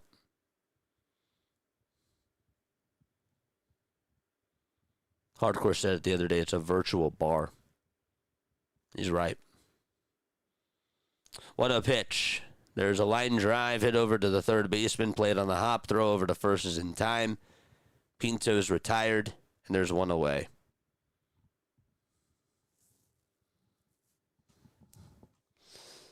Sorry, chat. It's probably the most times I've apologized to chat today. You may need some sleep. I'm going to get some sleep eventually, but and I did get to sleep a little bit, but I'm just emotional, man, because this is the most I've done in a while. Actually, this is the most I've ever done, streaming-wise, in just a week. Like, we're doing 3 to 4 streams a day. There's never been a time, like, for 8, 9 days in a row where I've done 3 to 4 streams per day, every single day.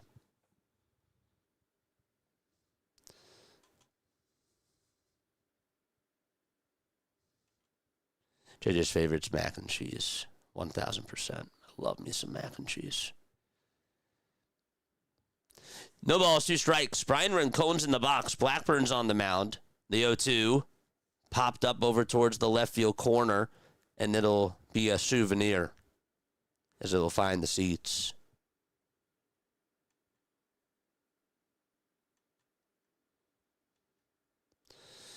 Your friend Jax is here. What's going on, Jax? What's going on, Jax? How you doing? Rincon comes on up. Last year for Jersey Shore, batted 181, and had 6 home runs. Send him a beer helmet. Dude, that'd be sick. A beer helmet's cool. 0-2 pitch. Line drive on the ground. And played by the first baseman on a hop. And he'll just take it to the bag for out number 2. It was a ground ball hit sharply on the ground. No such thing as a line drive on the ground. I wish I could send you some barbecue. I seem to cook every other day and always make too much as DJ. Well, you just being on here, I just mean this, like, that means a lot. And you've been coming on here, man, like, I've seen you over the last week, and, just our conversations I truly enjoy. I enjoy every single one of our conversations that we have. even if I can't always read chat. It's a blessing. Arun Escobar is up. And the pitch. It's now 1 ball, 1 strike. So we're in the bottom of the 7th. 1-1 pitch. Here it comes. Check swing. Did he go? He did. So the count is now 1-2.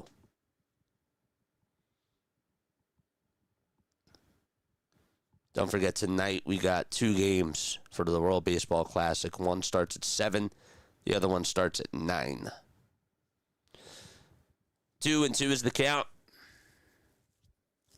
As the previous pitch was outside and low.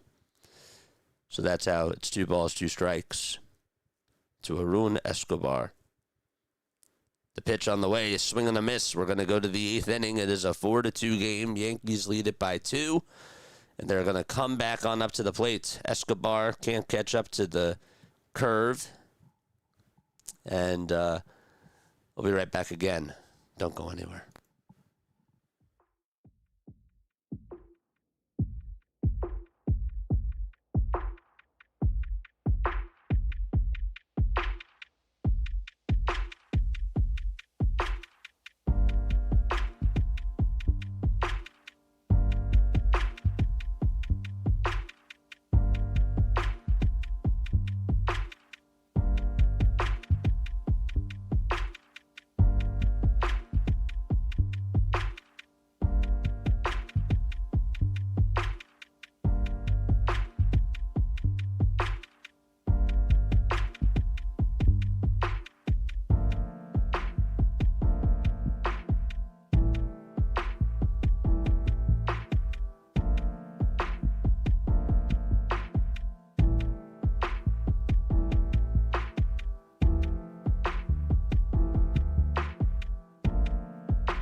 All right, it's time for us to head to the 8th inning, 4-2 Yankees. Again, my name is Jason Joseph. This is Play-by-Play with JJ. Hit that thumbs up button, subscribe to the channel, turn on the notification bell icons too, folks, and that way you will know when we do go live.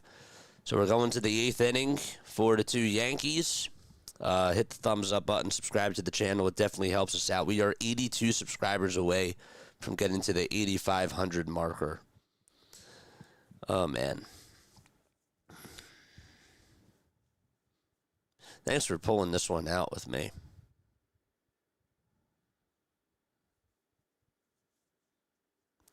So King is still going to pitch. Did pretty good in his first inning of work. Struck out 2. Did not allow a hit. Didn't walk a batter. And we have a new hitter for the Yankees. He's a lefty. The pitch to him is off the plate for ball 1. There's the Philly fanatic. He is hugging one of the fans, and he is, they have like a group family photo going on, and he is just totally having a blast. It's going crazy. 1 ball, 1 strike. Top of the 8th. King on the hill for the Phillies. The 1-1 pitch. There is strike 2. Great show, by the way, King of the Hill.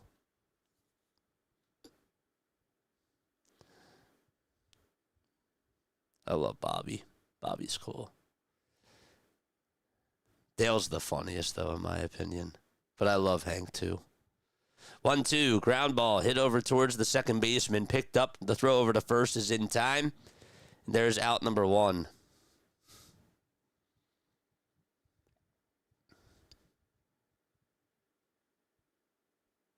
The guy that directed King of the Hill, or sorry, that wrote King of the Hill, didn't he wrote The Office. Is that correct, chat?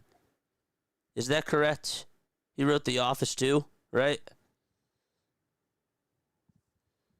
Pitch is taken down for a ball, which is also a great show, by the way. Love The Office. Love Parks and Rec.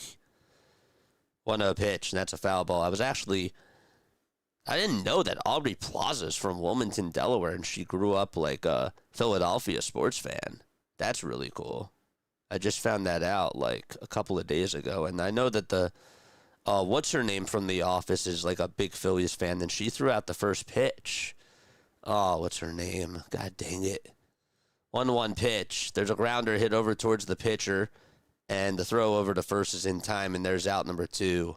Oh, what the heck is her name? I'm so bad. I'm having so many brain farts. First, I forgot what Talit was. I wear it all the time whenever I go to services. Now I'm forgetting this person from The Office.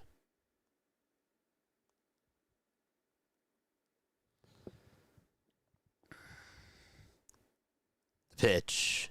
So it's no balls, 1 strike. Who is it? Meredith. Kate Flannery, that's right. 0-1 pitch, foul ball.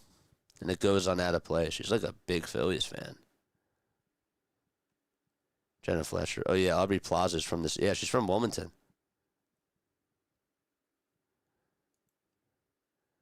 Mike Judge also did Beavis and Butthead. That's right. That's right. That's right. Hank Hill was pitching. God dang. 0-2 pitch. Line drive, base hit out to center field. And there's a 2-out single. Dude, that one episode where Bobby was playing football. Oh, man. His mom didn't want him to play. Hank was like, he has to be a man.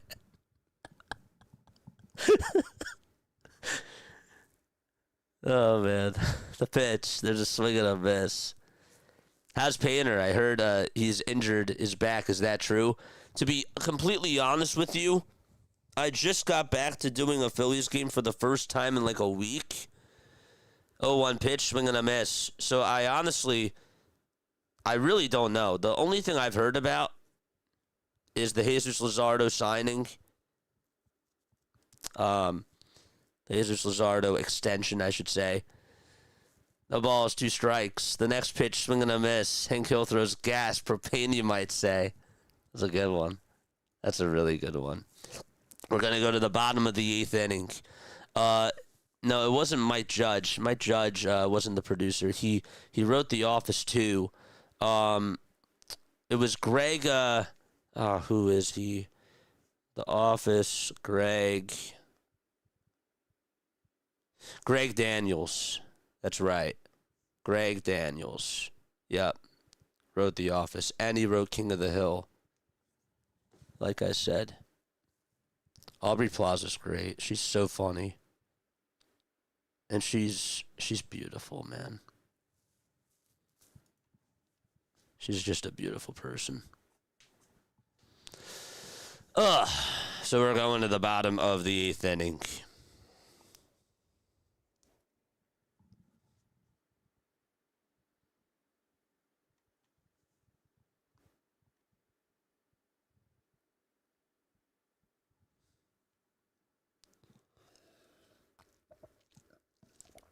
Blue Jays are up 7-0 as that game is going to the bottom of the 7th.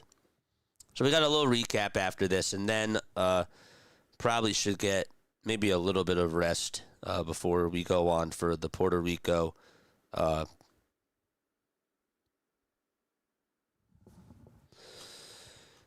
man. The USA-Italy game, which is at 9, and Puerto Rico-Canada, which is at 7. We'll be calling the both of them, just like how we did last night. If you actually didn't listen to last night's call, it was so sick because Puerto Rico was playing Cuba, okay? The USA was playing Mexico. All 4 teams were 2-0 in their pools. The Puerto Rico game started off late. It was an hour of a delay. And so we were going to, do 2 games at once specifically, or any way that you look at it. So we were going to call both. And literally, I made a short last night. because at the very end of the game, they ended at the same exact freaking time. And it was so cool how he called it. It was like pitch by pitch, just back and forth. And it literally ended. Like, you couldn't have scripted it any better. They both ended at the same exact freaking time. And it was just really, like, it was like a movie. It really was. So, like, please go check out that short. If one of the mods actually like wants to drop that down below, I would really encourage that. Because it was so cool. And if you were there to see it live, you were like, holy smokes. That's so sick. 1-2, and that's down in the way for ball two. And I know that some people don't like it when we call two games at once and do play-by-play, and other people love it. It's, like, very split. But even if you don't like it, you have to respect, like, the way that both games ended and how we called it. Like, I don't usually like to give myself a pat on the back, but that was freaking cool. 3 balls, 2 strikes, by the way. Paul McIntosh. Blackburn on the mound in the 3-2 pitch. It's inside and taken for ball 4, and the tying run's going to come on up to the plate.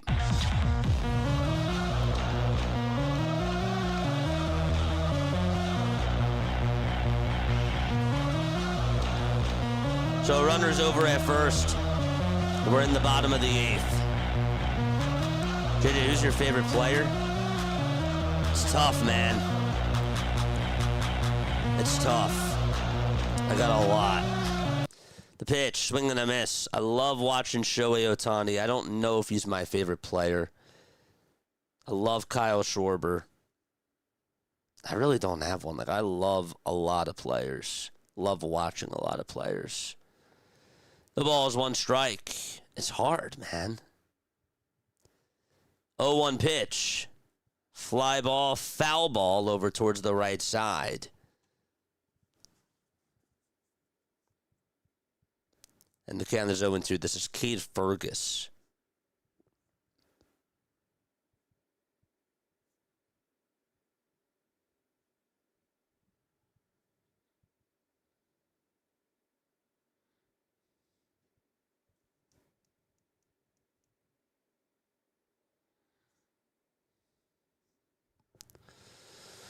No balls, 2 strikes.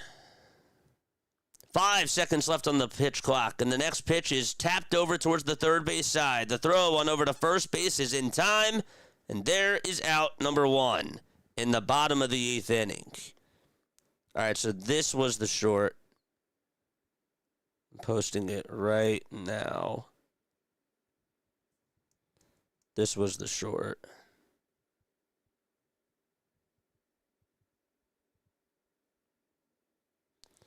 Go check this out. The link that I just posted, that link right there. Both games literally ended at the same exact freaking time. And it was crazy. I love when you do 2 games at once. Thank you, man.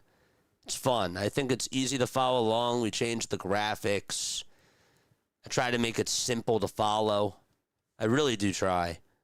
1 ball, no strikes. Here's the throwback over to second. It's not in time. We'll do it again tonight, which will be fun.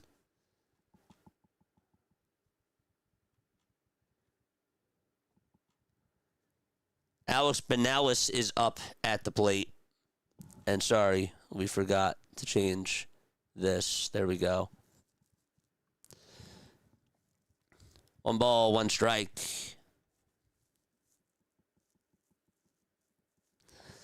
My favorite player. Chat, who is my favorite player right now? 1-1. That's down for ball 2. How can you answer that? I mean, or how can they answer that? I don't know. I like Jose Ramirez a lot. I'm a big fan of Trout. 2-1 pitch. Swing and a miss, and there is strike 2.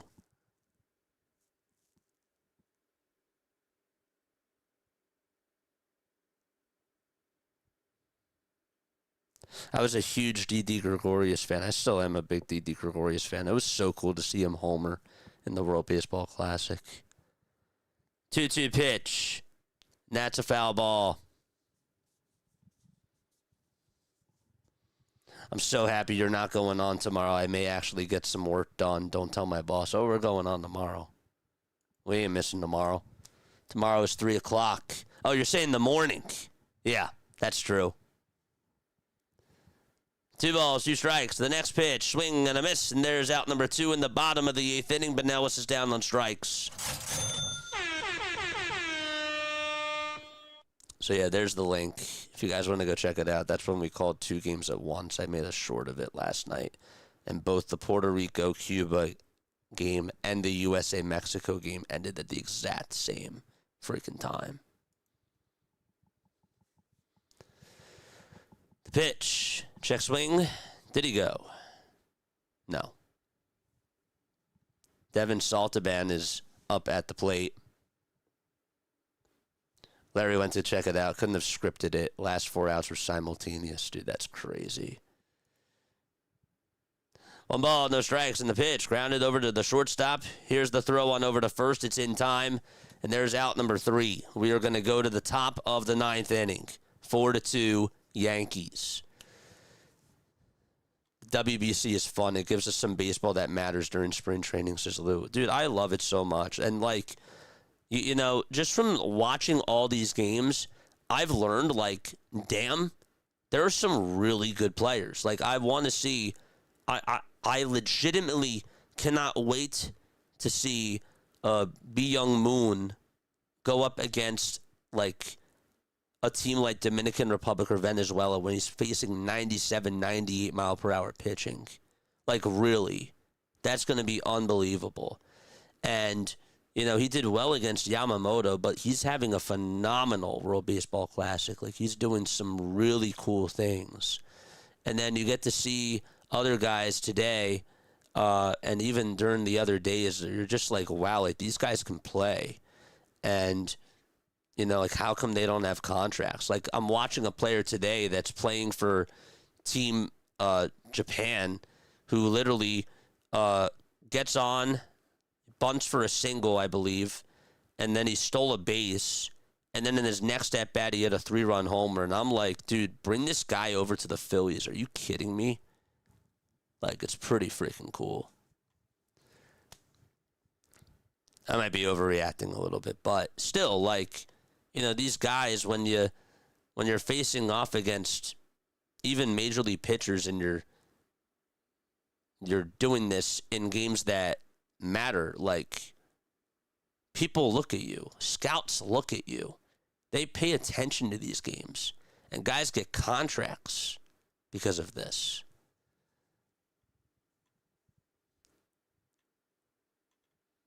Oh, man, I think you cut the short too short. I was looking forward to hearing this is not scripted. Great podcast.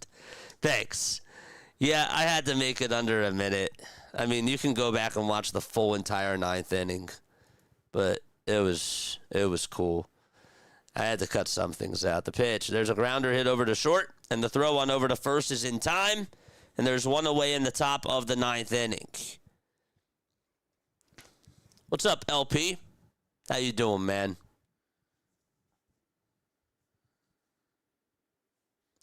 I don't like 2 games at once when our teams are playing, but it was exciting, I must say, says Seema.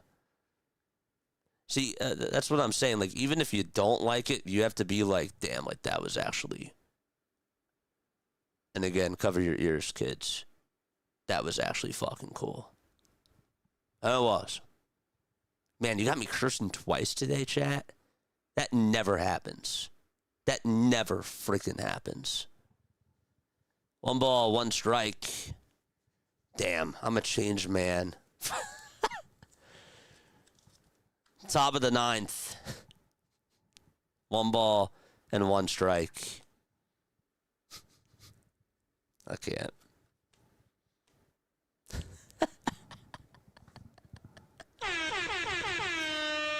The ball is 1 strike. King gets set. Deals the pitch. It's outside. The pitch before that was actually in there for a strike, too. Forgot to mention that. So it is 1 ball and 2 strikes.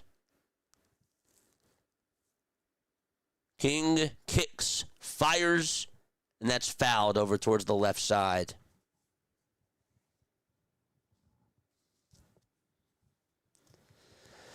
So yeah, we got a little recap after this. We'll definitely make sure that we do talk about this.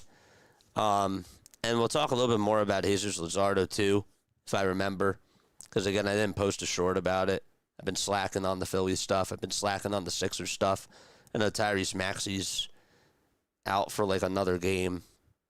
I haven't heard any update on Tyrese, but I haven't forgotten about that. I've just been a little bit preoccupied.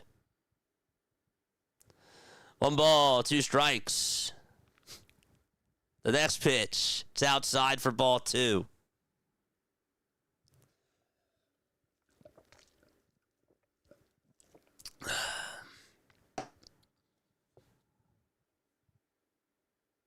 Five seconds left on the pitch clock. The pitch on the way, that's a foul ball.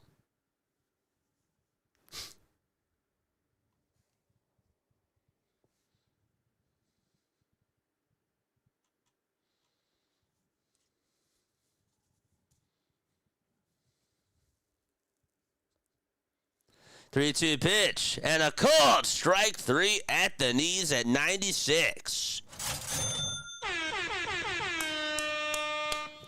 There's 2 outs in the top of the 9th. That was cool.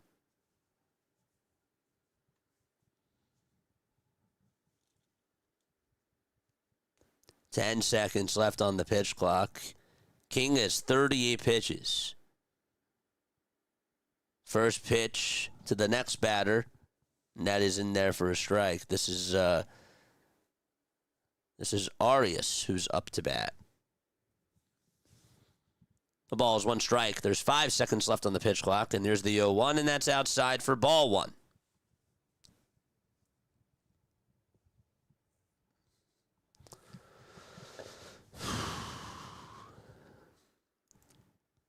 One pitch. Outside again. And it's taken for ball 2.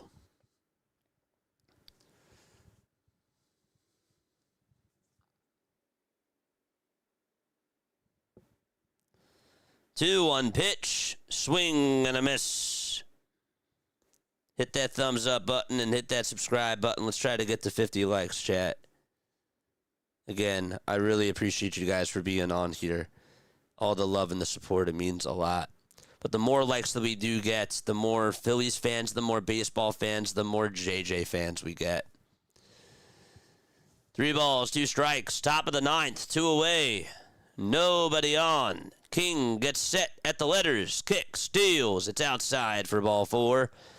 And that's going to put a man on over at first base. Dang it.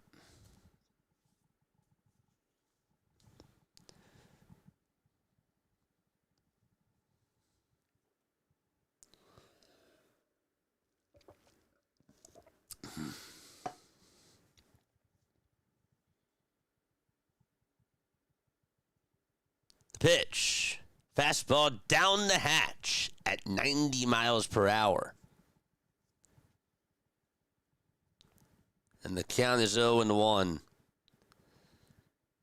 There's 10 seconds left on the pitch clock, and the next pitch is lined and scolded out to left field for a base hit.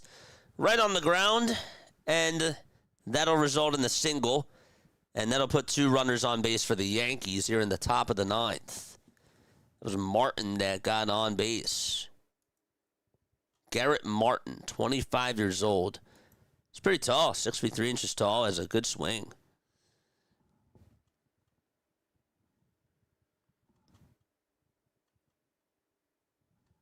So Martin singles.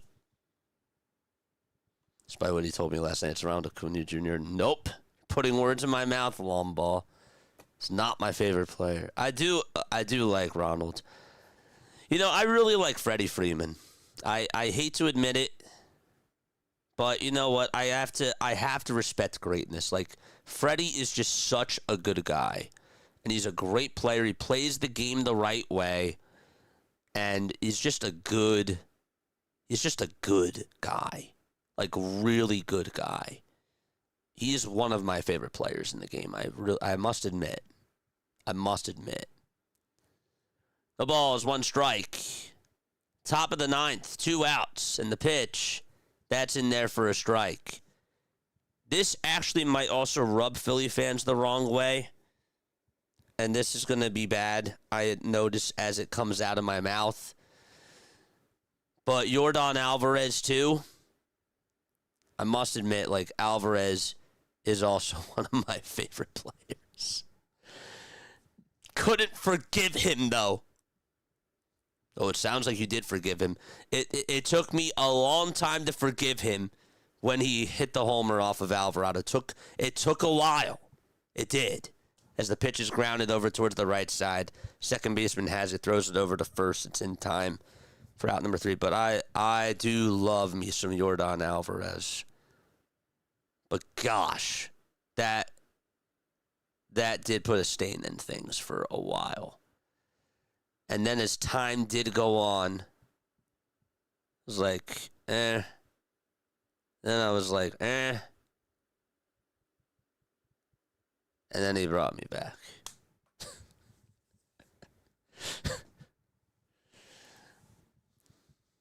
But my favorite player, while we're still on this topic,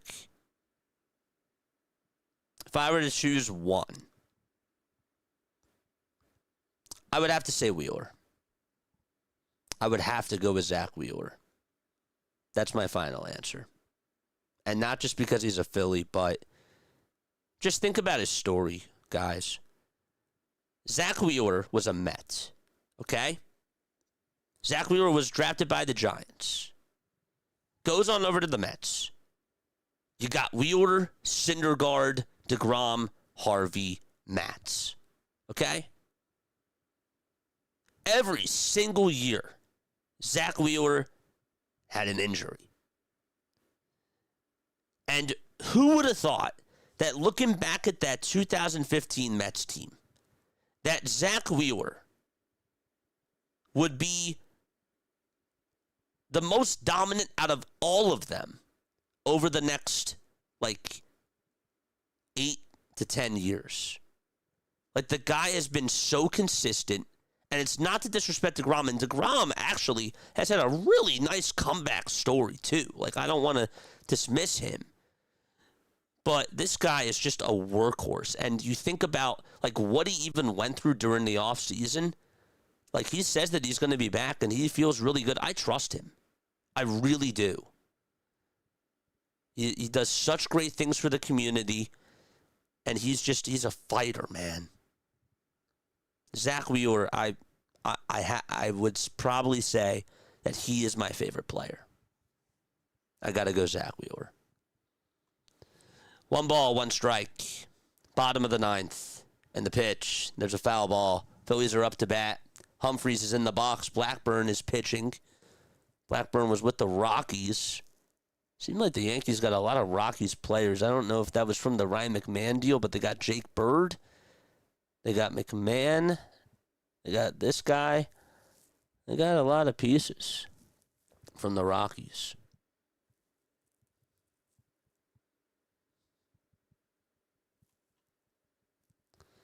Two balls, 2 strikes. Next pitch. It's a foul ball.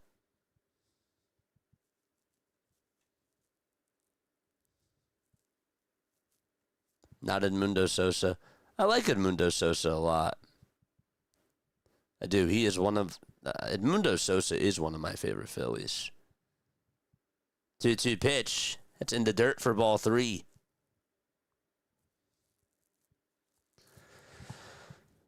Three balls, 2 strikes. We're in the bottom of the ninth.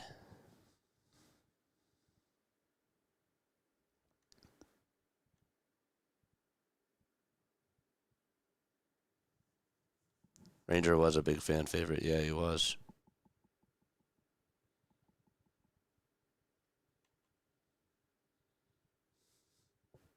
I don't think that's inappropriate for chat.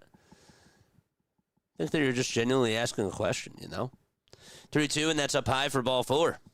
And so there is a walk here in the bottom of the ninth.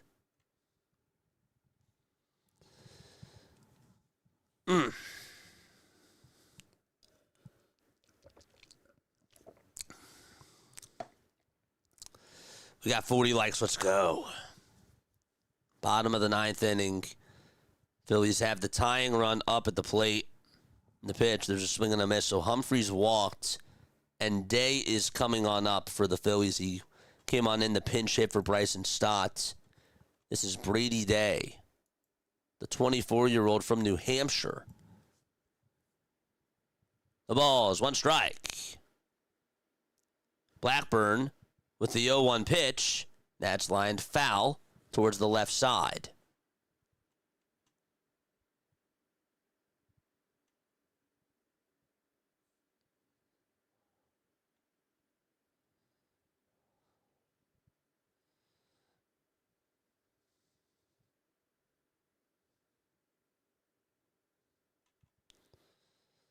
The ball is 2 strikes. 10 seconds left on the pitch clock. Here's the 0-2 pitch, and a called strike 3 at the knees. And there's 1 out in the bottom of the ninth inning. Blackburn gets his 3rd strikeout.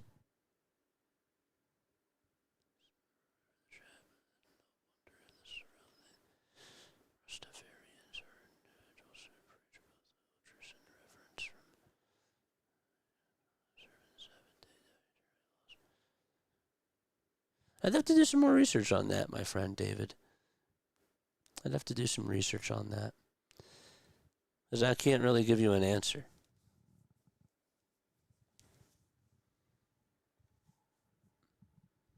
But I don't think it's offensive.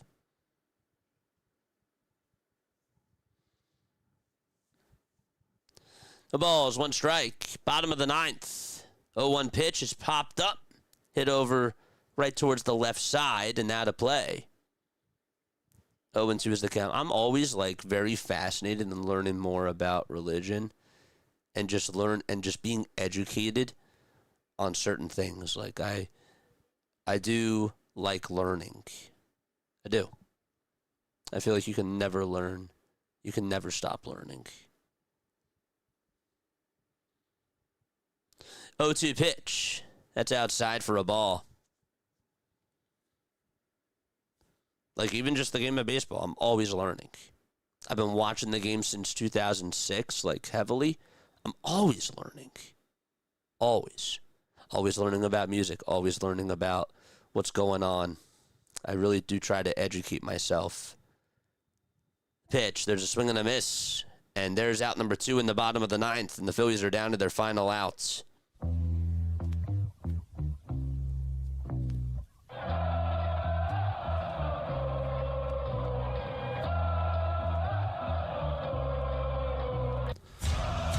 Okay, 1 more out to go.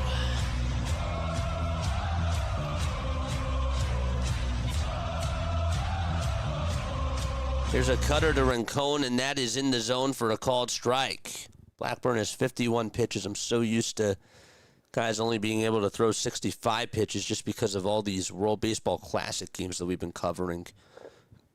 0-1 is in the dirt for a ball.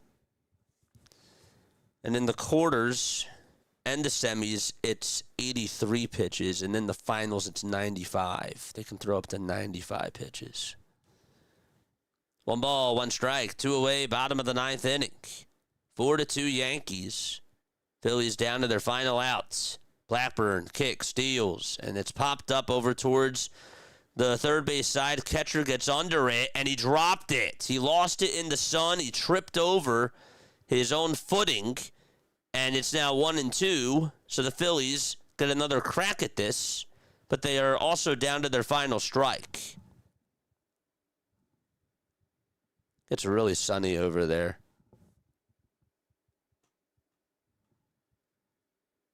There was also fielder's indifference, so the runner from first did go over to second. Rincon in the box, 1 ball, 2 strikes. The pitch to Rincon. It's up high for ball 2.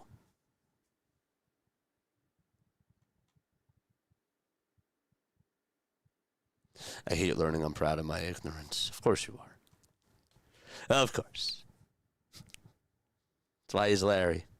2-2 pitch. Foul ball. Hit over towards the left side and out of play.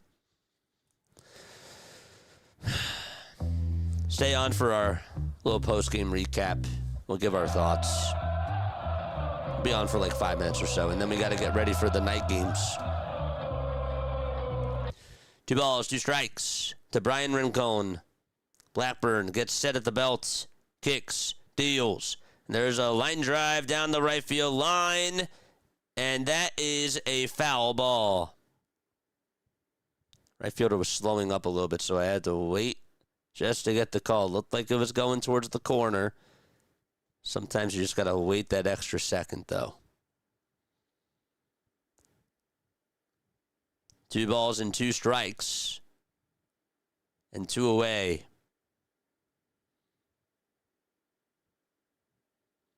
Current team had like Wheeler, Sosa, Sanchez, and Schwarber. What about JT? Aren't you a JT fan too? And Duran?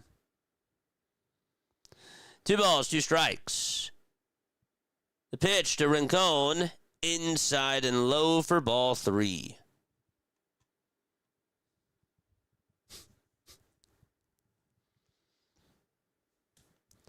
Hit that thumbs up button, chat, and subscribe to the channel. We go on for Phillies baseball. We're doing the World Baseball Classic as well. And we also do Sixers basketball and Eagles football. 3-2 pitch. Here it comes. It's low for ball 4. And the tying run's now over at first. And the walk-off run is coming on up to the plate. That drop foul ball certainly changes things.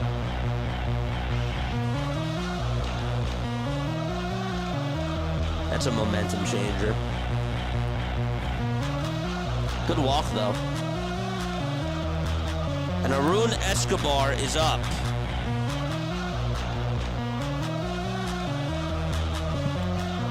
Let's go.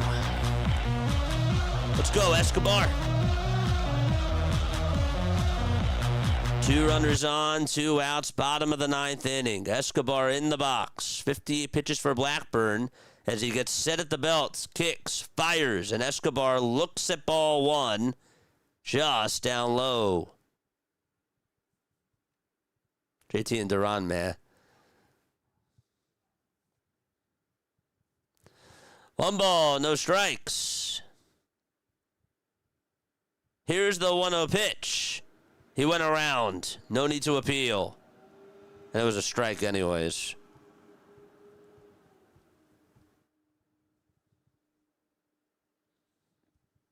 Let's go. Escobar at the plate. Blackburn on the mound. Blackburn gets set and deals. That's fouled off, and Escobar is down to his final strike. Really wanted this guy to have a nice spring training. He definitely showed a lot of pop in the bat during last year's spring training and even during the season in the minors for the Phillies. 1-2 is the count. Blackburn kicks, steals. It's outside and low for ball 2.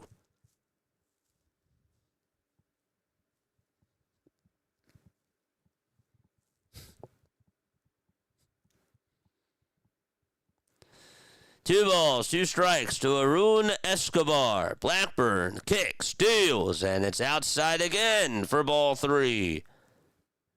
Good eye by Arun Escobar. Watch out for the breaking ball.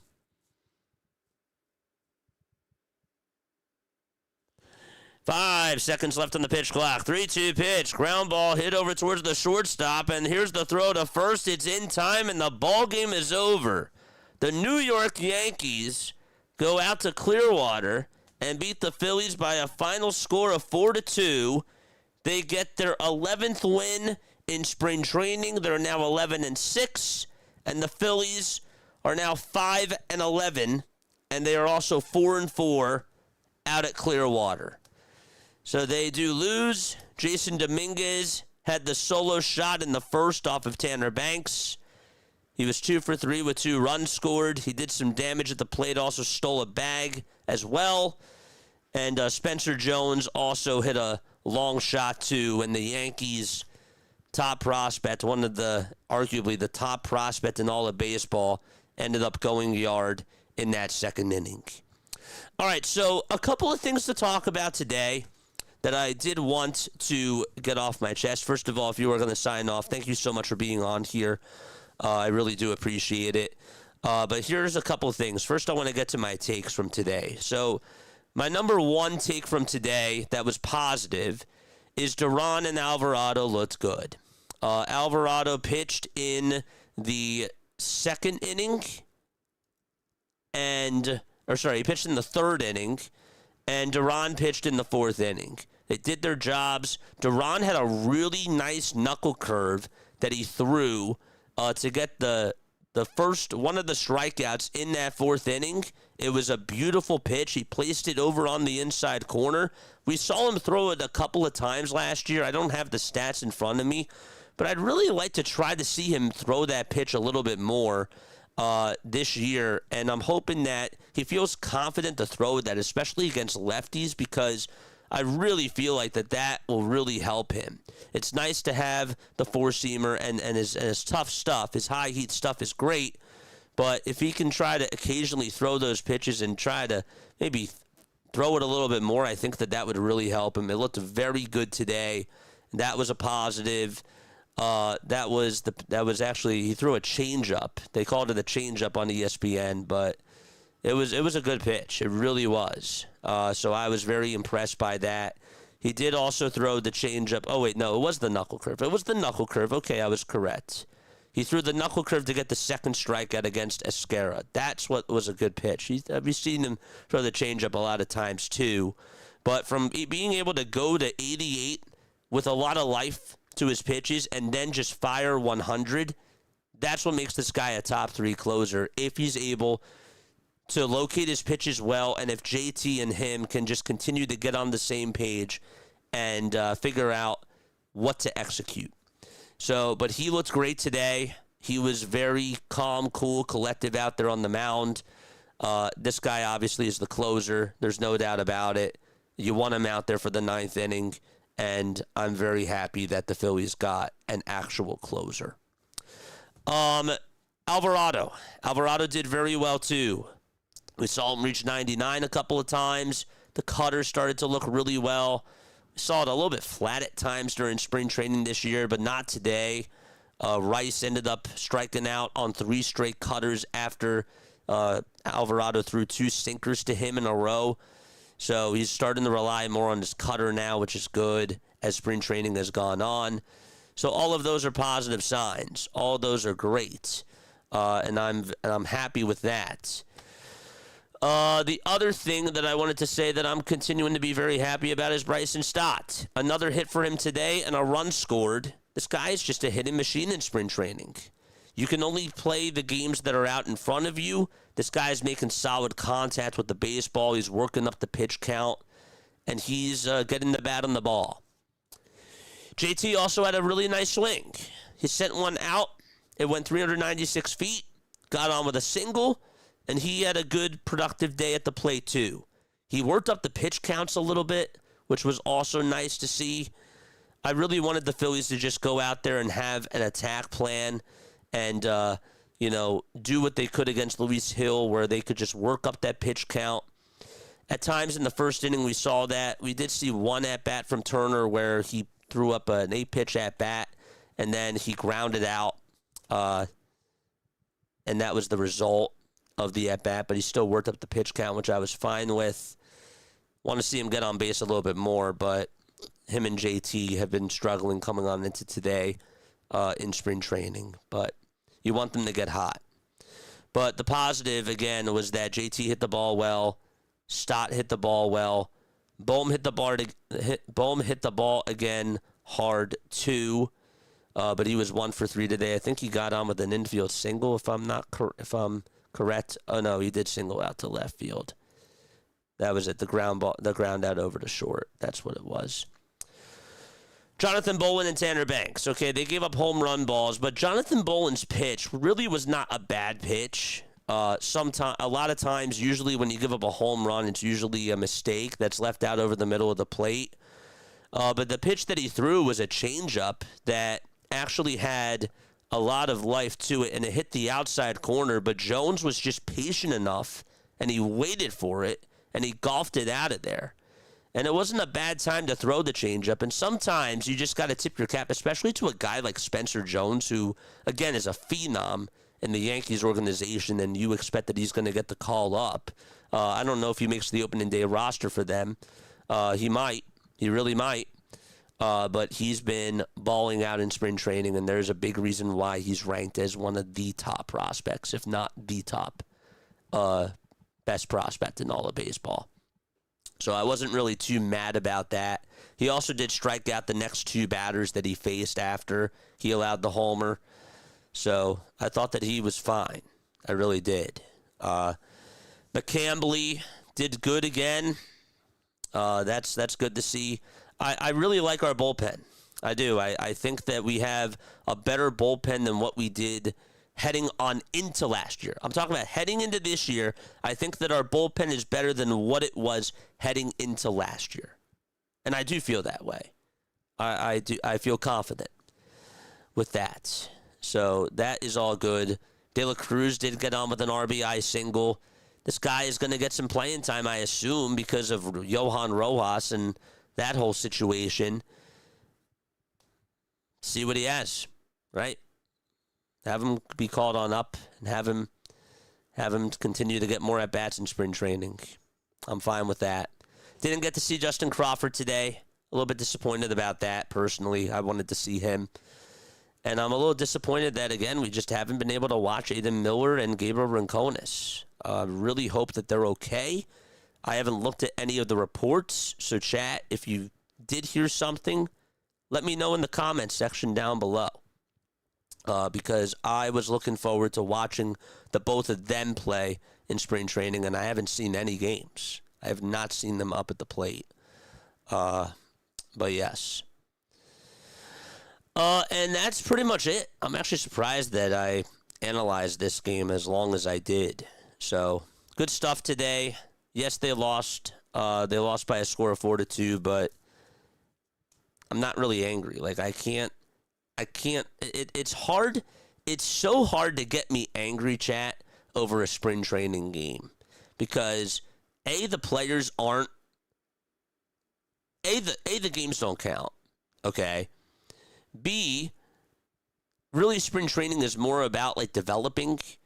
And yes, like, it matters when the guys that are trying to make a roster spot, it matters for those people, and it does matter for the team. You want to know who your eighth guy is at coming out of the bullpen or who your back of your end bench piece is. Like, I agree with that there.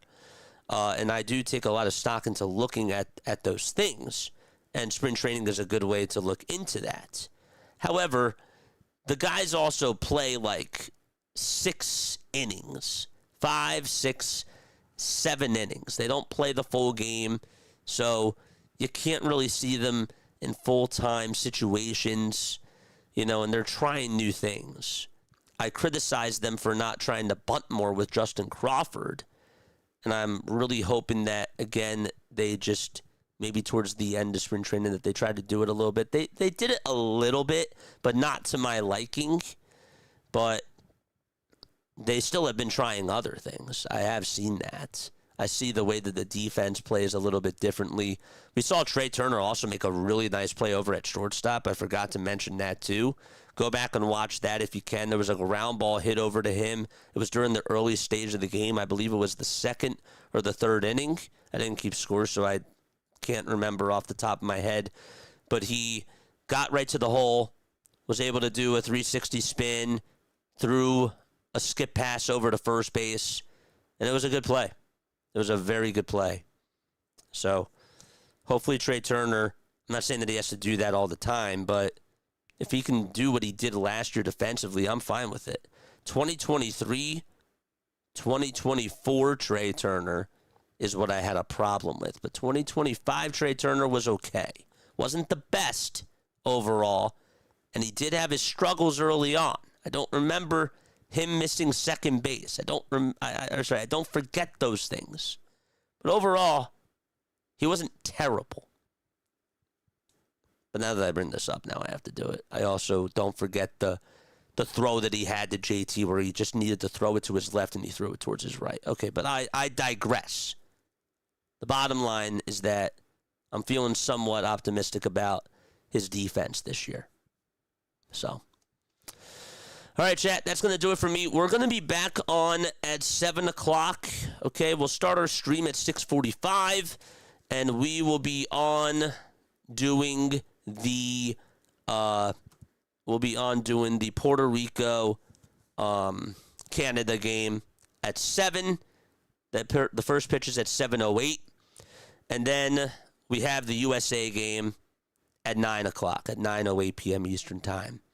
So we'll be calling again towards the end of the Puerto Rico game. You'll probably hear a little bit of an overlap of us calling 2 games at once, but we are going to end, of course, with the USA game, and we should be able to get most of that in with just a single play-by-play call. So stop back for that. I also, one last time, want to give a big shout-out to John. That's why we're wearing this roster wig. We opened our very first gift from our P.O. box every Wednesday during the 5th inning. We are going to be doing P.O. box unwrappings. So if you guys, again, want to send us stuff, you can, whether it's a letter, whether it's a gift or something, and we will open it on stream. Unless you guys tell me in advance that you don't want me to open your gift on stream, then that's totally fine. Just email me. But again, the P.O. Box mods, if you want to drop that down below, it is P.O. Box 6. It's Gibbsboro, New Jersey, 08026. And Play-by-Play with JJ is who it's addressed to. So, John, thanks again. You are the best. And Benjamin, thank you again for the $2 super chat. I really appreciate you guys. Big emotional stream for me today. We've been really grinding. We're doing a lot of work. I'm very proud, very, very proud of how much we've been able to handle during this time. I knew that this was going to be a test for me, and it's been going very solid so far. And I would not trade any second, even when I'm sick and not feeling my best and have terrible allergies at 6 a.m. in the morning. We're still up, we're doing this, and we're committed to the grind. And we hope that you guys will continue to stick this out with us. Love you all. Lila Tov. Have yourself a great rest of your day. And I will catch you all on the next one. Peace out.